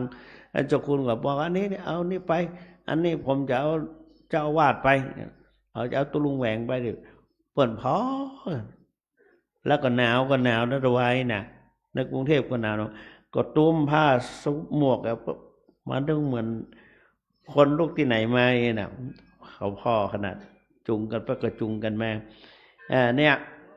เพราะนั้นก็อายุมันนักละเพราะนั้นก็ต้องระวังอย่าประมาทการลุกการนั่งนี่มาอู้ถึงการเข้าใหม่ถือว่าเป็นสิ่งสำคัญแล้วโบราณเพิ่นบอกศรัทธาจะไปลืมเนอะอย่างน้อยเฮามีกระบอกกระบุงอย่างต่างๆยุงเข้าสางเข้าจะปล่อยหื้อเปล่าเนอะจะไปหื้อมันว่างอย่างน้อยบัดเดี๋ยวนี้เก็บได้มิดชิดดีเฮามีกระป๋องอย่างต่างๆเนี่ยกระป๋องเอนชัวนี่ก็ดีเหมือนกันเอาใส่ข้าวสารในพ่องเนี่ยเดี๋ยวอาตมาก็จะขอซื้อแล้วก็จะเอาใส่ไว้เอาปูจาเปิดว่าพระโพธิ์ศพ39อย่างคุณพระโพธิ์ศพ39คุณพระเจ้า56คุณพระสัทธรรมเจ้านะข้าวสารข้าวเปลือกเก็บไว้เอาไว้ไหว้สาปูจาหลวงปู่ไม่ชี้ก็ปูจาเข้าพระเจ้าตึงวันใส่ตึงวันขันตกตึงวันนะเพราะฉะนั้นนี่แหละเอาตันทั้งหลายปูจาไหว้โบราณว่าบ่อดบ่อยากบัดเนี่ยแต่ถ้าเฮาบ่ฮื้อความสำคัญเคยหันก็โบราณในวัดเฮามีข้าวเปลือกแต่ว่าเปิ้นเอาไม้แปลงไว้เฮาน่ะมอกบ่ฟักเนี่ยเพราะในตาจำได้อยู่ก็เข้าเม็ดข้าวเปลือกที่ในวิหารน่ะนั่นน่ะมันเดี๋ยวนี้ถ้าอยู่ตั้งพิพิธภัณฑ์เนี่ยมันได้หันไปครับเมื่อก่อนนี้เขาแค่หันก็หล่นไปพอในวิหารเนี่ยนั่นน่ะเป็นแม่ก็ปฏิท้องกันนะเนาะเนี่ยอันนั้นคนเฒ่าเพิ่นแปลงไว้กะเพราะว่าเนี่ยโบราณเพราะว่าไอ้คนเมื่อก่อนนั้นเข้านั้นเพิ่นจะปะเหมือนกับแม่พึ่งจะเข้าโพรงเข้าโกนเนี่ยแล้วก็เพิ่นตึดประตูเข้าไว้ไปห้องไอ้คนขี้คร้านน่ะเอามาห้อง2 เตื้อ 3 เตื้อมันก็บ่ลุกสักเตื้อพอสุดท้ายมาขี้โคตรมันเอาค้อนไปตุบเม็ดเข้าแตกชว้าตั้งอันนี้โบราณว่านะเล่าเจียเล่าสู่กันฟังตั้งแต่ท่านก็เข้าก็ต้องปักดำไทยบ้านกันเองอันนี้เป็นคือความสำคัญคือความเคารพถ้าบอกเคารพก็จะเป็นอย่างนั้นนะเพราะนั้นเอาเข้าใส่ยุ่งใส่ฉางถ้าบ่คือความเคารพบ่คือความสนใจก็จะเข้าใจว่าเปิ้นฮื้อแบบประหยัดสอนให้คนประหยัดนะประหยัดกินประหยัดใจจะเป็นคนจีนยังเข้าเม็ดนึงบ่ฮื้อตกนะสมัยแต่ก่อนนี่กินข้าวบ่ต้องบ่ฮื้อตกบ่ฮื้อหล่นกินกุเม็ดข้าวนี่เป็นสิ่งสำคัญเพราะฉะนั้นอันวันนี้ถือว่าการตานั้นประเพณีเป็นประเพณีเพื่อสืบสารวัฒนธรรมไว้เพราะนั้นแล้วก็เป็นบุญเฮาอยู่มาได้นอกจากเข้าน้ำกำกินแม้แต่ตายไปแล้วเพิ่นก็ยังทำบุญสุนทานไปฮื้อถึงวันนี้เฮาอยู่ได้มานี่ก็เพราะบุญโบราณว่าปุญญานิปรโลกัสมิงปฏิฐาหนติปานินังบุญเป็นที่พึ่งของสัตว์โลกทั้งหลายแม้ว่าจะไปสู่ตั้งใดๆก็เพราะบุญเรื่องอาหารนั่นเป็นสิ่งสำคัญทุกเจ้าทั้งหลายมีงานเพื่อก็จะอู้เรื่องเพลนะไปเพลอาหารเพลอาหารเจ้าอาหารเพลเป็นสิ่งสำคัญเพราะฉะนั้นท่านสาธุชนทั้งหลายบุญนั้นจะติดตามลำตัวเฮาไปเฮาจะอยู่ได้ก็ด้วยบุญ มีกลอนบทหนึ่งว่าบุญเป็นเงาเฝ้าตามติดบุญเป็นมิตรในทุกที่คอยช่วยเหลือเอื้ออารีห่างราคีปลอดโพยภัยบุญพิทักษ์บุญรักษาบุญนำพาพบสุขสดใสเมื่อชีพลับดับจิตตายบุญส่งให้วิวัฒน์สวัสดีแล้วคนเขาจะอยู่เย็นเป็นสุขได้ก็เพราะมีบรรพบุรุษที่เขาอยู่มาได้ทุกวันนี้สืบสานกันมาเนี่ยมีบรรพบุรุษเขาเรียกว่าปุพการีบุคคลปุพการีบุคคลว่าผู้ที่มีคุณความคุณงามความหรือว่ามีบุญมีคุณแก่เฮาอย่างน้อยก็มีพ่อแม่เป็นต้นเป็นประธานเราได้ชีวิตและกายาคือได้ร่างกายและจิตใจเนี่ยได้มาจากพ่อแม่ก็สืบมาจากพ่อแม่ของเพิ่นก็คือปู่ย่าตายายของเฮานอกจากนั้นเฮาก็ได้จากถ้าเป็นพระก็ได้จากญาติโยมอุปถัมภ์อุปถัมภ์นะเพราะฉะนั้นโบราณถึงบอกว่าศรัทธาญาติโยมบ่เหินแห้งจากศรัทธาญาติโยมทั้งหลายก็หวังเอาบุญเอากุศลเรียกว่าปุญญเขตตังโลกัสสะพระสงฆ์เป็นเนื้อนาบุญของโลกเพราะนั้นต่างที่ก็พึ่งพาอาศัยซึ่งกันและกันผู้ปฏิบัติธรรมทั้งหลายก็ได้เตียนมาว่าเนี่ยได้กินอย่างน้อยก็ได้กินอย่างข้าวจี้ข้าวหลามเนี่ยครูบาเพิ่นอู้คือฟังสมัยไปนั้นลองพอละข้าวจี้ข้าวหลามปัจจุบันนี้ข้าวจี้เนี่ยเฮาบ่ค่อยได้ยินกันอาตมานี่ก็ได้กินเป็นเตื้อลองเข้าเพิ่นเอาข้าวเหนียวเนี่ยล้างมือให้ดีๆเนอะเวลาจะแย่นะมันใจว่าเจ็ดหันจุดนี่มือลูบเจ็ดน้อยเป็นเนียงเข้านะบ่ใส่เกลือก็เค็มมันน่ะถ้าเตื้อก็จะกินก็กึดกันนะเหลียวพอหน้าแล้วก็จะสะอาดมาฮะถ้ากินล้ำก็พอถ้านั้นจะรู้ล่างมันเหมือนกันบ่เป็นหยังล้างมือให้ดีๆเจ็ดมือดีเอาเข้านึ่งเนี่ยมาก้อยเน่งเป็นเนี่ยเนาะเนี่ยแบบเล็กๆนึงแล้วก็เอาไม้เขาเสียบมันก็เอาไม้เขาเสียบเดี๋ยวนี้มีแขวเหล็กนะปิ้งเอาอย่างก็ครูบาพระบัตรภาพว่ามีน้ำพริกครับน้ำพริกตาให้หน่อยนึงเนี่ยแล้วก็ปิ้งหอมมากินลำยากเหมือนกันนะแต่ก็คือยากเหลียวพอแล้วก็เนี่ยไอวันระยะนี้เป็นวัดเป็นไอเกิดมาเอาไปรูปข้าวหลามข้าวจี่ถ้าอย่าลามเลยนะเก็บไปแกล้งตัวเจ้าเนอะถ้าอย่ามาฮือนะเนี่ยดีๆหน่อยพูดไปเอาม่วนไปเนาะเนี่ยเอามาถวายตัวลุงมวลเพราะเนอะพระเจ้าคุณพระศรีศิลปจารย์ท่านชอบแต่นะเขาก็ชอบนะแต่เนี่ยดีๆหน่อยไปแกล้งกันเนอะเนี่ยอันนี้ข้าวจีครูบาเพิ่นอู้ฟังน่ะเหมือนนางหันน่ะพดไปตั้งพม่าพม่าแล้วเพิ่นจีเพิ่นอย่างฮื้อกินเนี่ยข้าวหลามก็เหมือนกันข้าวหลามเนี่ยเขาไปเฝ้าเข้านอนเฝ้าเข้าเขาไปเผาได้กินแล้วก็ล้ำแห้มไปตีไฟไหม้ไปข้างก็ก่อยกินไปเนี่ยเอาแงเขาใส่เห็นน้อยก็ได้เนี่ยเขานุกแงมันเปิงอะไรอย่างนี้อู้ไปเอามากับแปลงให้กินติ๊กๆนะอันนี้ก็เป็นบุญเป็นกุศลแล้วก็รักษาวัฒนธรรมไว้เมื่อเดี๋ยวนั้นเราอ่อนมาหูนะเมื่อไปเราอ่อนมาหูไปติ๊กๆเขารักษาไว้อาตมาบอกพ่อกำนันว่าบอกไอ้ตึงเขาว่านะขอรักษาไว้เนอะเนี่ยเขาถึงแค่รับปันไดห้องเขาถึงจะลุกมาเมื่อเจ้านี่ก็ลุกมาเพราะฉะนั้นเนี่ยนอกจากนั้นก็ตานอุทิศส่วนบุญสุขกุศลไปให้แก่พ่อแม่ของเขาเราอ่อนเขาทำแนะนำเป็นตัวอย่างเขา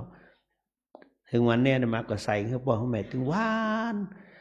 มันทำมือเฮาได้ขยันบิณฑบาตว่าบะบินก็เหมียมาใส่ให้เพิ่นถึงว่าก็มีความสุขใจดีนะนึกถึงแสดงถึงความกตัญญูกตเวทีตาและก็ส่วนศรัทธาตุเจ้าทั้งหลายเพิ่นก็บละทำวัดสวดมนต์เจริญกรรมฐานภาวนา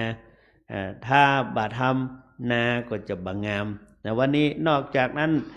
ตัวเจ้าพระก็บอกข้อวัดปฏิบัติวันนี้เป็นเดือน4เพ็งก็จะต้องลงอุโบสถก็ขอนิมนต์พระเจ้าพระสงฆ์ทั้งหลายได้มาที่จริงพวกก็ลงกันหมดแหละแต่นอกจากจะอาพาธหรือมีธุระสำคัญที่จะต้องไปก็อันนี้ก็ได้บอกกันได้เขาเรียกว่าอย่างไรได้บอกกันไว้ว่าเพิ่นว่าอย่าลืมไปนะคือบอกไว้ว่าวันเนี้ยสามารถจะลงได้แต่ตุลุงนี่เพิ่นบอกอาตมาไว้แล้วตั้งแต่ตะคืนละจะได้หลังจากนี้ก็จะรีบไปขึ้นเครื่อง10 โมงมาก็ได้ขอเงินอยู่นี่ก่อนอย่างน้อยก็ได้ทำบุญเข้าใหม่เข้าหลามไปก่อนหรือเข้าใหม่ก่อนเพราะฉะนั้นอันนี้ก็เป็นการเป็นการรักษาวัฒนธรรมประเพณี2ก็เพื่อเป็นบุญเป็นกุศลสร้างบุญเพิ่มบุญกุศลให้แก่หมู่เฮาทั้งหลายนะแล้วก็เป็นการรักษาวัฒนธรรมประเพณีนะเพราะฉะนั้นในปีเก่าผ่านไปปีใหม่เข้ามาเต็มที่เฮาท่านทั้งหลายได้รักษาวัฒนธรรมประเพณีได้ทำบุญสุนทานโดยเฉพาะแต่ละเดือนนั้นมันก็จะมีประเพณีของแต่ประจำแต่ละเดือนอยู่เรียกว่าประเพณี12 เดือนนะเดือน3เดือน4นี้เป็นเดือนที่กินข้าวใหม่น้ำหวานเดือน11 12นั้นเป็นการทำบุญสลากแล้วก็มีเดือนยี่ก็มีการ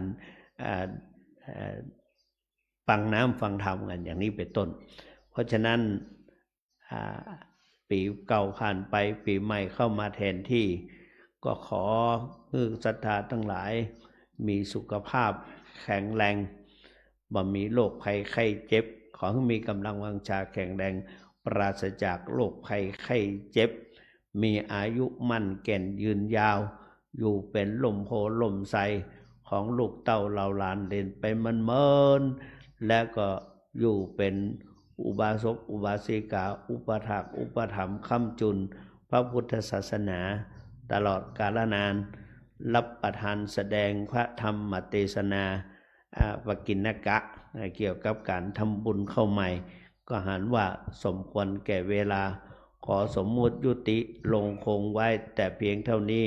เอวังก็มีด้วยประกาศนี้อันตมยังสาธุกลังกะโลมาเสสาธุสาธุสาธุและแถมน้อยอันเพื่อจะปล่อยหลวงลืมไปตุลุงม้วนเพิ่นบอกกตวาแล้วลืมเป็นอย่างเพื่อจะปล่อยหลวงพุทธมณฑลวันที่15 มกราคมเนี่ยตุลุงเพิ่นบอกว่าขอให้ศรัทธาญาติโยมจังฟ้อนนี่เนี่ยโดยหล่อเนี่ยพุทธมณฑลเนี่ยเพื่อจะปล่อยหลวงเพิ่นมีซองมาแจกนะเอาจะมีซองมาแจกเพื่อจะปล่อยหลวงอาตมาเป็นรองเจ้าคณะจังหวัดท่านเจ้าคุณเพิ่นไปเป็นที่ปรึกษาเจ้าคณะภาค7แล้วก็มีส่วนร่วมในการสร้างพุทธมณฑลศรัทธาก็มีส่วนร่วมตั้งแต่ต้นมาละลำเดือนนี้เปิดจะปล่อยหลวงเพราะว่าหลวงพ่อจังหวัดนี้องค์นี้เปิดจะได้เลื่อนเป็นรองเจ้าคณะภาค7เพื่อก็กังวลเพื่อขอตานให้ก่อนที่เปิดจะรับตำแหน่งใหม่เพราะฉะนั้นศรัทธาญาติโยมทั้งหลายถึงวันนั้นเอาจะไปกันนักๆเพราะนั้นก็อันนี้เอาเพียงแต่นี้นะ นะโมตัสสะภะคะวะโตอะระหะโตสัมมาสัมพุทธัสสะนะโมตัสสะภะคะวะโตอะระหะโตสัมมาสัมพุทธัสสะนะโมตัสสะภะคะวะโตอะระหะโตสัมมาสัมพุทธัสสะอิติปิโสภะคะวะสัมมาสัมพุทโธวิชชาจารณะสัมปันโนสุขโตโลกาวิทูอนุตตโลปุเรสธัมมาสารติสัตตาเทวมนุสานังพุทโธภควติสวากขาโตภควตาธัมโมสันติเตโกอาคาลิโกเอหิปัสสิโกปันนายโกปัจจตังเวทิตาโพวิญโยเฮเตโสปฏิปันโนภควโตสาวกสังโฆอุชุปฏิปันโนภควโตสาวกสังโฆยายะปฏิปันโนภควโตสาวกสังโฆสามิจฉิปฏิปันโนภควโตสาวกสังโฆยะติปุเรสายุคานิอัตถปุริสปุคลาเอสะภะคะวะโตสาวกสังโฆอาหุนายโยปะหุนายโยรักขินายโยอัญชลิกาลนิโยอนุตตลังปุญญเขตังโลกัสสาเตมังอกาโลเนโกนะโดยิตายาสัพพะนินังปุเรตวะปาลามิสัพพะปะโตตัมมังเอเตนะสัจจวะเจนะโหตุเตชัยยะมังคลังชัยยันโตโพธิยามูเลสกายานังนันติวัฏันโนเอวังตวังวิชโยโหเอชัยยะสุชัยยะมังคเลอปลาจิตตปัลลังเกสิเสปดาวิโปกเลอภิเสเกสัพพุทธานังอาคาปโตปโมทติสุนัขตังสุมังคลังสุปปะตังโสโมเตตังโสขันโนโสโมโหโตจะโสเยตังพระมัจจาริโสปารักขินังกายกัมมังวาจากัมมังปารักขินังปารักขินังมโนกัมมังปณิทิเตปารักขินานิกตวานาลาปัตตะเทปารักขิเน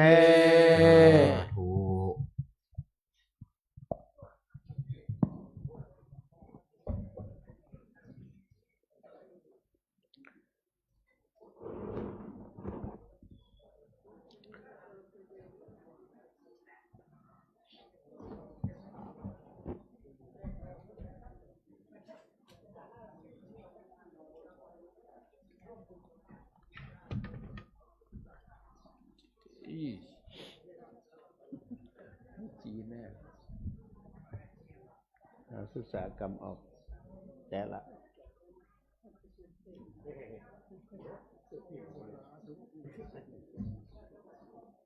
เราศึกษารับ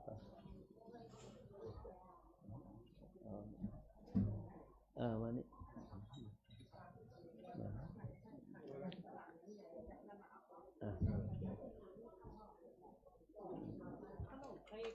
ขนมเค้กนะ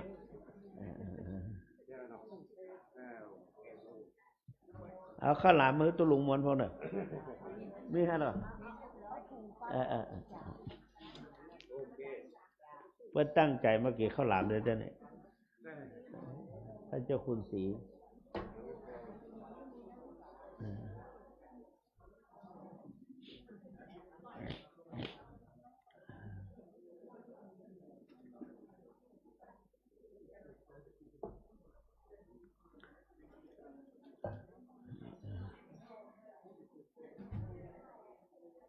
สาม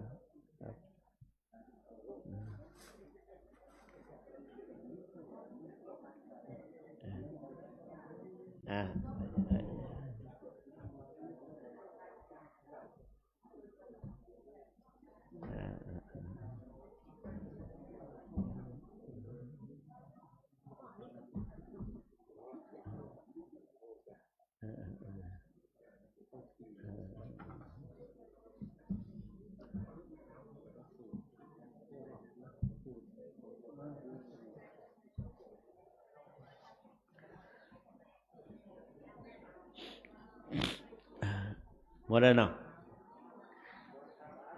ปันปอนกันเทศเนอะ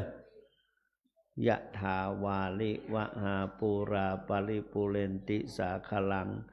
เอวะเมวะอิโตตินังเปตานังอุปกัปปติอิชิตังปฏิตังตุมหังคิปะเมวะสมิจจตุสเปปุเรนตุสังกปาจันโทปนะระโสยถามณิโชติระโสยถาดีและอาจารย์ในวันนี้ก็เป็นวันดีที่ถีพิเศษเหตุว่ามูลศรัทธาทั้งหลายได้มาลำลึกนึกถึงประเพณีตาลข้าวใหม่น้ำหวานตาลข้าวจี่ข้าวหลามไม่จี่ไม่หลัวตาลในวันนี้อาตมาภาพได้นำเอาธรรมะเบตเตเลตเต่าตินนึกได้คิดได้นึกได้ในปัจจุบันอู้ถึงเรื่องอาคันตุกาละทานในฤดูต่างๆว่าในเดือน4นี้เป็นเข้าตาลข้าวใหม่กินข้าวใหม่พร้อมกันแล้วก็มีการอุทิศส่วนบุญทานไปให้แก่บรรพบุรุษเป็นพ่อแม่พี่น้องเจ้าของที่นาที่สวนที่เราได้สืบมรดกตกทอดหรือได้ซื้อนาแต่ละที่นั้นมีเจ้าของมีเจ้าที่เจ้าตางถ้าเราทำบุญอุทิศส่วนบุญส่วนกุศลไปให้แก่เราเทพเทวาเจ้าของผู้ที่มาบุกเบิกเป็นคนแรกผู้บุกเบิกหรือว่าสืบต่อกันมาบุกเบิกที่ให้ที่นาให้เราได้สะดวกสบายถึงแม้ว่าจะซื้อด้วยราคาแพงขนาดไหนก็ตามแต่เราก็ได้เอาผืนนั้นเอามาเป็นที่ปลูกข้าวปลูกน้ำหรือทำนาทำไร่อย่างต่างๆได้มักได้ผลสืบสานมาจนถึงปัจจุบันนี้แล้วก็อุทิศส่วนบุญส่วนกุศลโดยมาร่วมกันในปีหนึ่งในการตาลข้าวใหม่ในวันนี้ก็นับว่าเป็นบุญเป็นกุศลขอให้ท่านทั้งหลายได้อุทิศส่วนบุญทานไปให้ท่านทั้งหลายเหล่านั้นขอท่านทั้งหลายเหล่านั้นบอกว่าจะเกิดในภพใดภูมิใดที่ก็ขอได้รับทราบและอนุโมทนาในส่วนบุญส่วนกุศลในข่าวกันนี้ฮือสมดังกัมมกัมภาธนานั่นจุงจักมีเต่งแต่ดีหลีสัพปีติโยวัชชันตุสัพพโลกโควินัสตุมาเตภวัตตวันตรายโยสุขีติขายุโกภวะอภิวาทนาสีริสนิจังวุธาปจายโนจตารโลธรรมาวัฏันติอายุวันโนสุขังพระลังสาธุสาธุสาธุ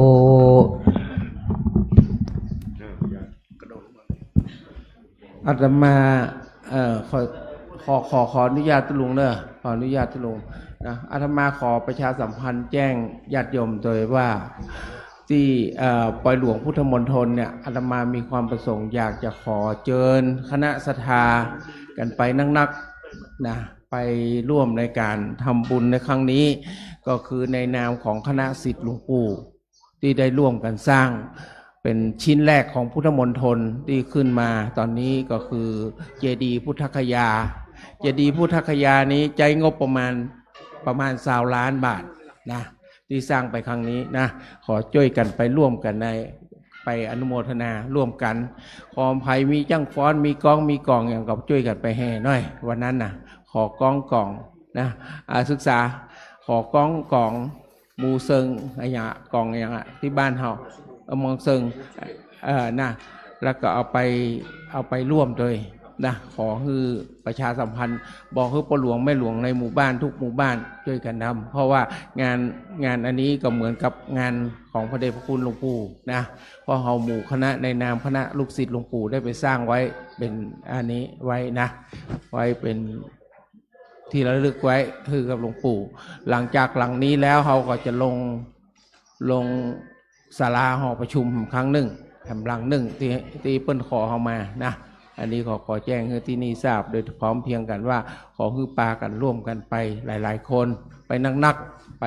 ใครมีรถกับมีรางอย่างกับไปมันมาได้ไก่เนาะอยู่ที่หลังวัดเราเป้านี่บ่ได้นะหลังวัดเราเป้านะขอเจริญพรให้ทราบเลยและอาตมาก็ขออนุญาตจะเดินทางไปก่อนเพราะว่าวันนี้มีอย่างก็มี พอดีว่าแม่ชีคนหนึ่งเปิ้นมาบวชอยู่ที่นี่แล้วตอนนี้เปิ้นเสียชีวิตไปแล้วพอมานึกถึงบุญคุณของเปิ้นที่เปิ้นเคยมาเปิ้นมีที่ดินอยู่ที่อำเภอพานแล้วเปิ้นก็ถามหลวงปู่ว่าจะเอาทำอย่างดีหลวงปู่ก็แนะนำให้เปิ้นเอาแปลงสำนักปฏิบัติธรรมและตอนนี้เป็นสำนักสงฆ์นะสำนักสงฆ์ปฏิบัติธรรมอยู่ที่อำเภอพานได้สร้างแล้วสำเร็จแล้วแล้วตอนนี้ท่านก็ได้เสียชีวิตลงที่กรุงเทพและอาตมาวันนี้เป็นวันสุดท้ายก็จะได้ไปนึกถึงบุญคุณของเปิ้นที่ได้เปิ้นไว้ฮือกับพระพุทธศาสนาของเราเปิ้นทำฮือศาสนาแล้วเมื่อถึงเวลาวาระสุดท้ายเขาบอกไปมาคงจะบอกให้งามอาตมาก็เลยว่าจะตัดสินใจไปนะขอเจริญพรขอลาญาติโยมเดินทางณขณะนี้เลยเนอขอเจริญพรสาธุครับคณะสัตยาทั้งหลายช่วยกันยกขันเข้าก็มาถวายท่านพระคุณเจ้าคำนึงไปแตนหลวงปู่ศรัทธาฟังที่ท่านเจ้าคุณอู้ไว้เนาะถ้าใกล้ๆวันนะเขาจะนัดหมายทำกรรมนะครับไปเป็นคณะเนาะปองเซิงของปูเจก่อนที่เราจะมีจะเป็นร่วมน่ะปู่ช่างฟ้อนนะครับเตรียมตัวไปเนอ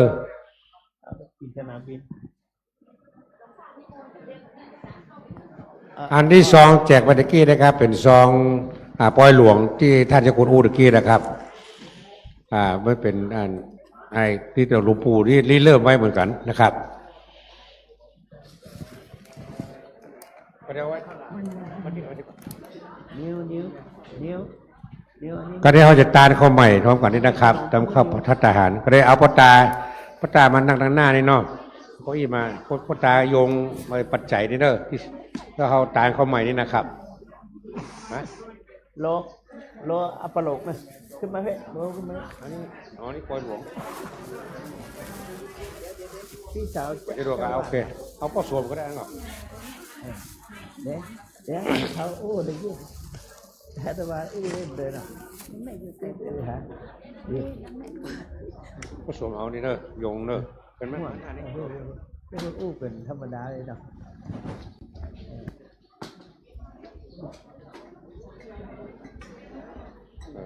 นั่งเก้าอี้นะถ้าเนี่ยโยงแล้วตาเนี่ยเป็นเกียรติที่จะปวดไปเถอะครับ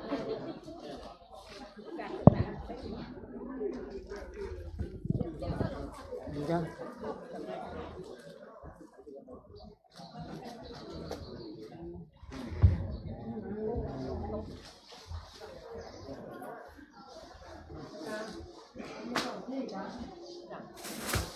ว่าเขาแยกดีๆเด้อ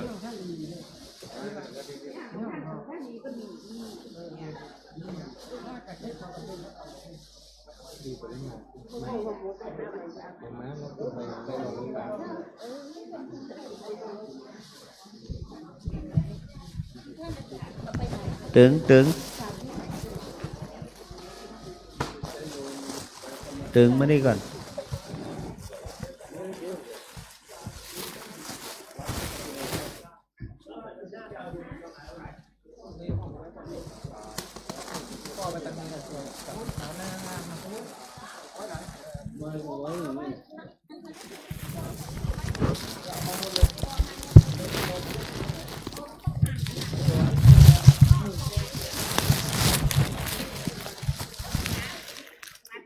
เอาไปตังเนนเนอะไปตังเนน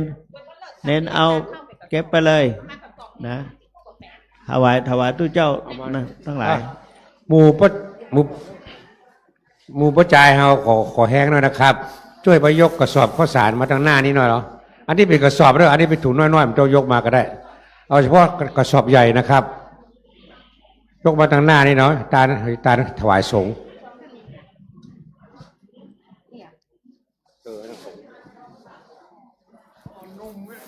ของเราอันหนุ่มเนอะนี่ก็ไป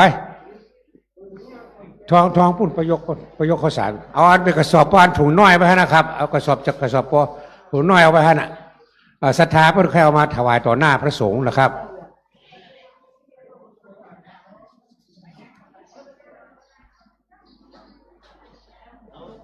นั่นว่านี่ข้าวสารเอาไปเนี่ย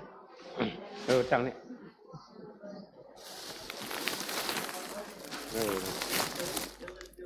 ข้าวเปลือกข้าวสารมันนี่หมดแล้วเด้อข้อที่เป็นกระสอบแล้วที่ถุงน้อยไว้นะครับถุงน้อยมันต้องเอามาก็เดี๋ยวก็อันกรรมการเขาจัดการเนี่ยนะ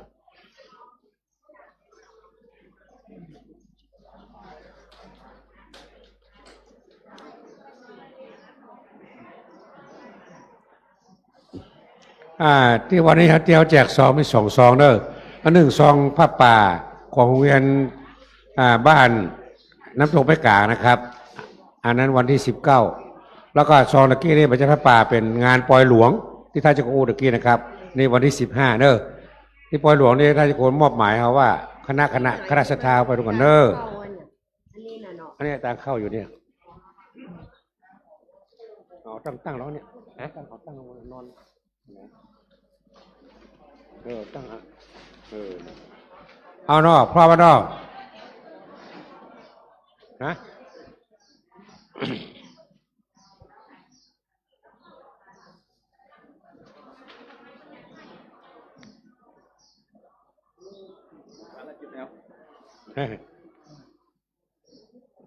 การปัวอาจารย์จะนำข้าวกล่าวคำถวาย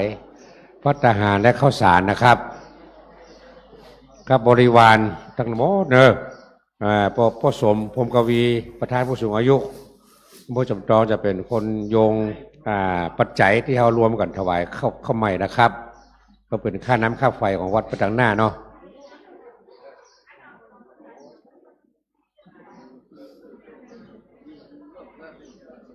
พร้อมเนาะ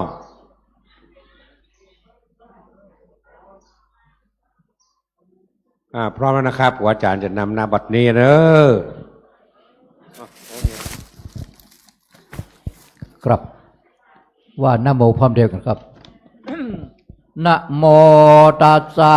ภะคะวะโตอะระหะโตสัมมาสัมพุทธัสสะนะโมตัสสะภะคะวะโตอะระหะโตสัมมาสัมพุทธัสสะนะโมตัสสะภะคะวะโตอะระหะโตสัมมาสัมพุทธัสสะว่าโดยผมนะครับเอมาเนมายังพันเตพัตตานิจาจันตันตรานิจาภิกขุสังฆัสสะโอโนชยามะสาธุโนพันเตภิกขุสังโฆอิมานิพัตตานิจาตันตรานิจาสัพพะริวาลานิปฏิคันหาตุอัมหากังอิคาลตังอิตายะสุขายะข้าแด่พระสงฆ์ผู้เจริญข้าพระเจ้าทั้งหลายขอน้อมถวายภัตตาหารและข้าวเปลือกข้าวสารพร้อมทั้งบริวารทั้งหลายเหล่านี้แก่พระภิกษุสงฆ์ขอพระภิกษุสงฆ์จงรับภัตตาหารและข้าวเปลือกข้าวสารพร้อมทั้งของบริวารทั้งหลายเหล่านี้ขอข้าพเจ้าทั้งหลายเพื่อประโยชน์และความสุขแก่ข้าพเจ้าทั้งหลายตลอดกาลนานเถิดสาธุพ่อสมเอาผ่านปัจจัยไปถวายได้หลวงพ่อเนอะตกเขาส่งใจไปที่พ่อสมกำลังถวายนะครับถวายข้าวใหม่สาธุพร้อมกันเนอะกันเด้อผสมมาแล้วสา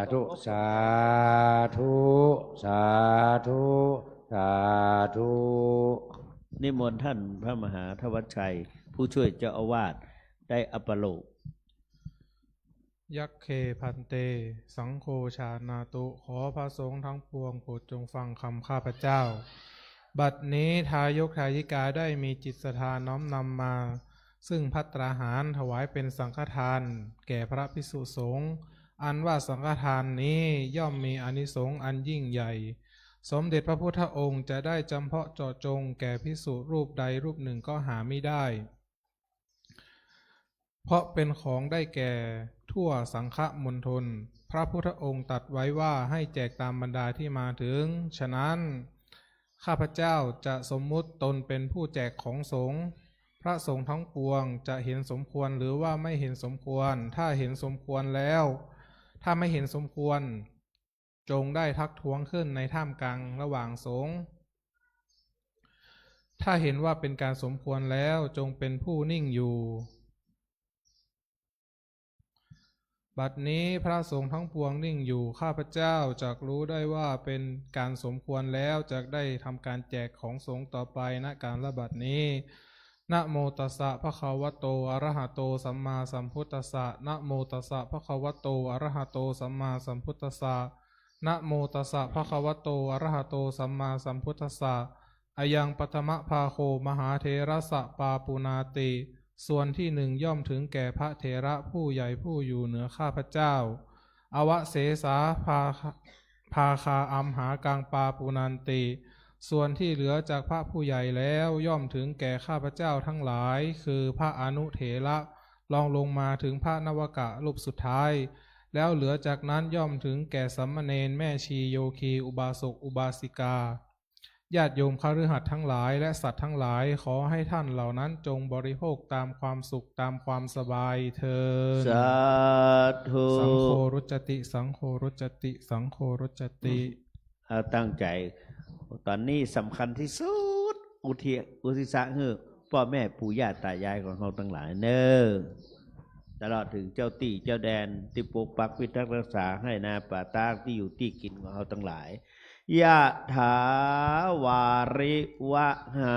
ปุราปริปุเรนติสาครังเอวะเมวะอิโตทินังเปตานังอุปกปติอิชิตังวดิตังตุมหังคิปะเมวะสมิชฌโต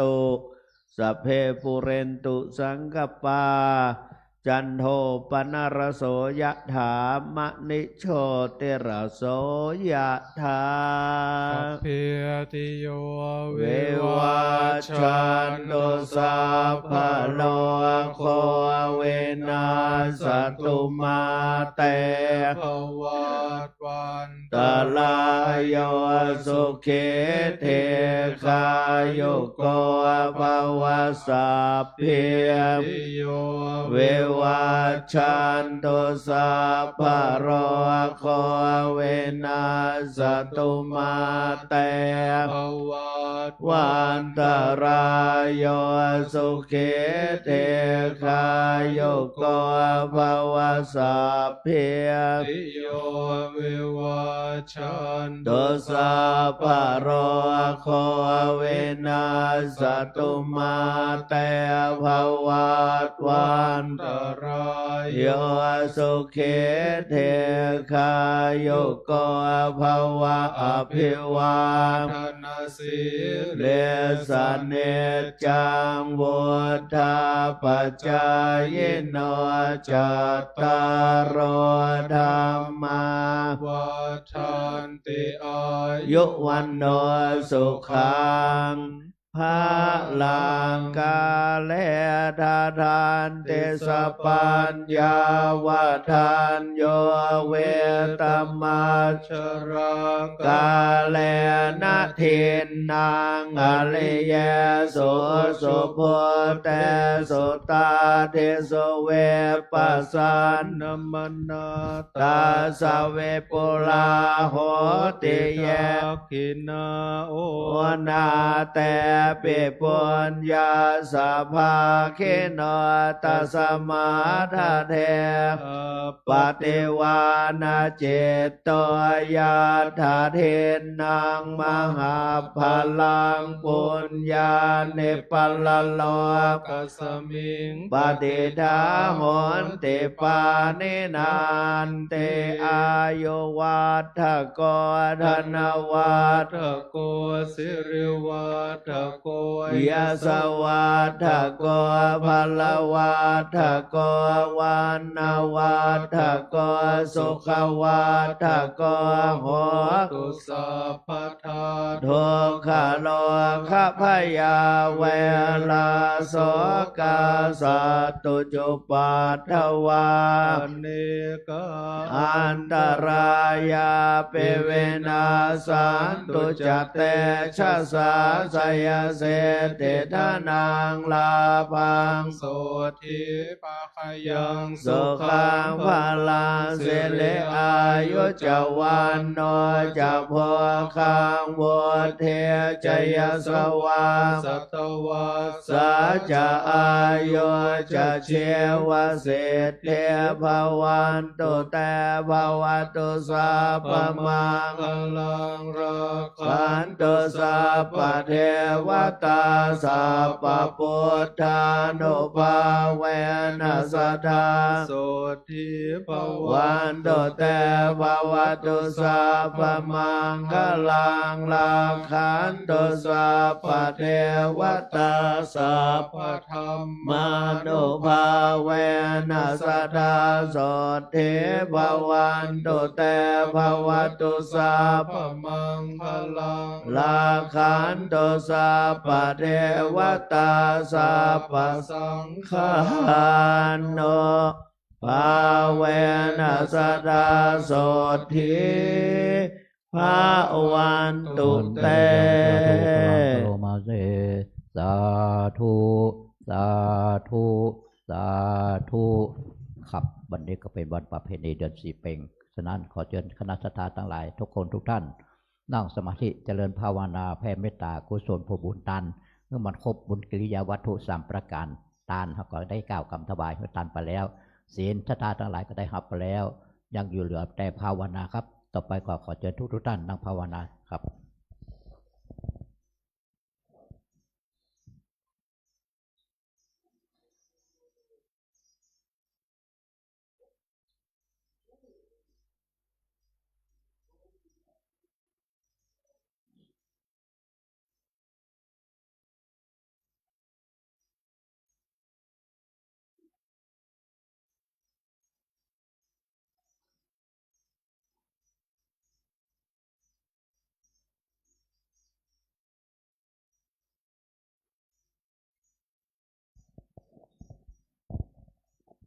ครับสมควรแก่เวลา เอตังทานากัมมังนิปานาปัจจายโยตุโนนิจังเอตังศีลกัมมังนิปานาปัจจายโยตุโนนิจังเอตังภาวนากัมมังนิปานาโนนิจังยังกินเจโกชาลังกาตาปังกัมมังเฮกะเตเอกะตังปุญญังโนอนุโมทันโตสุนันโตเยเตวะ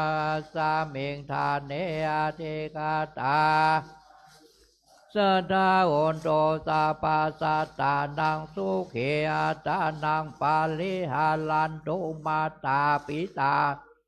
ตาโอนโตโตกาปามุจันโตสัพเพญาติกาโสเกตาโอนโตโตกาปาโตสัพเพ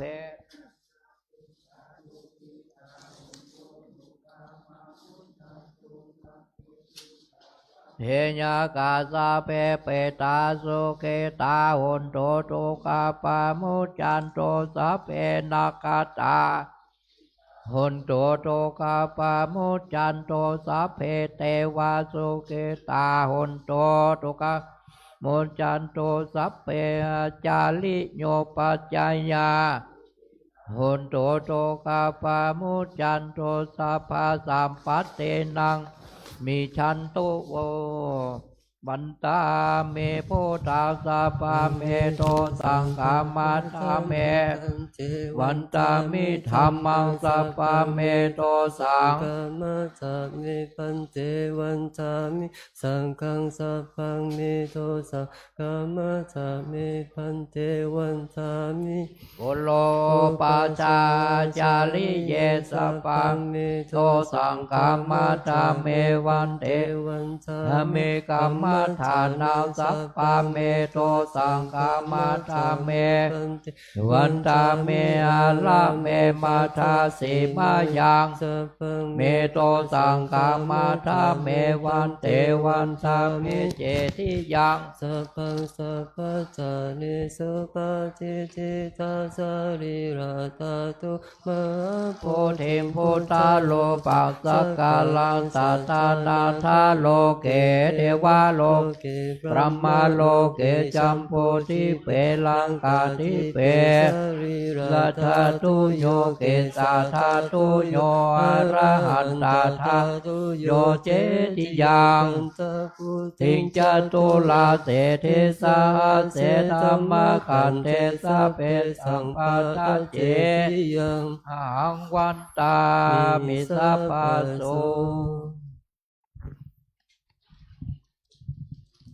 ครับต่อไปกับวัดตาน้อยลูกเมืองหลวงปู่แล้วก็ท่านเจ้าคุณครับวันตาเมพันเตสัพพะปาลาตังเมพันเตระมะยังกาตังปนยังสามินาทิตาพังสามินากาตังปนยังไมหังตาตาพังสาธุ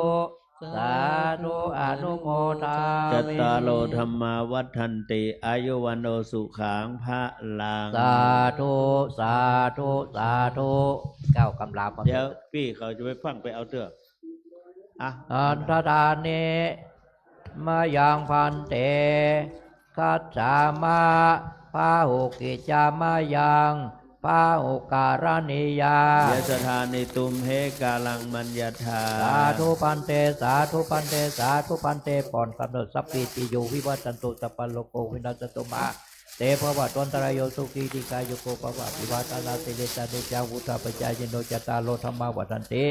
อายุวันโนสุขังปะลังขับเจริญเจริญทุกคนนะครับเนิร์ดปีใหม่นี้อันนี้คือไอ้ถึงเอาไปลงบัญชีค่าน้ำค่าไฟเนอะเมื่อเช้านี่กำนันบุเรวบุตรตะวาแห่นั่นได้อยู่4,000 กว่าบาทสาธุเนอะนะ 4,000 กว่าบาทเอาลงในวิหารละเปิดไม่แห่อันนั้นเป็นค่าน้ำค่าไฟเดือนที่แล้วได้อยู่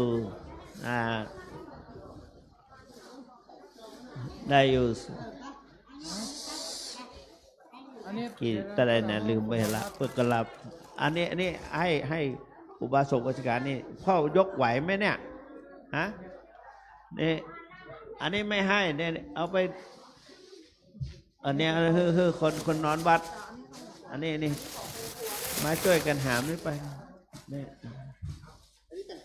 เนี่ยนะคือคนนอนวัดนั่นแหละช่วยกันพระช่วยกันหน่อยแล้วพอแล้วพวกเราพอแล้วเนี่ยที่มาเนี่ยมาไปเนี่ยตู้เจ้าไม่ตายบอกเจ้าว่าตู้เจ้าคิจินะ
เมื่อกี้อยู่ไหนยังไม่เห็นขอโทษอ๋อนี่ครับใครโอ้น้ำมนต์ก็หมดไปดีไม่เป็นไรเดี๋ยวพี่ผมน้ำมนต์อาตมาไม่เป็นพัดไปก่อนอายุวัฒโกธนวัฒโกสิริวัฒโกโยสวัฒโกปรวัฒโกวันวัฒโก ท่านที่จะรับศีลอุโบสถนะครับมานั่งกันหน้าเนอ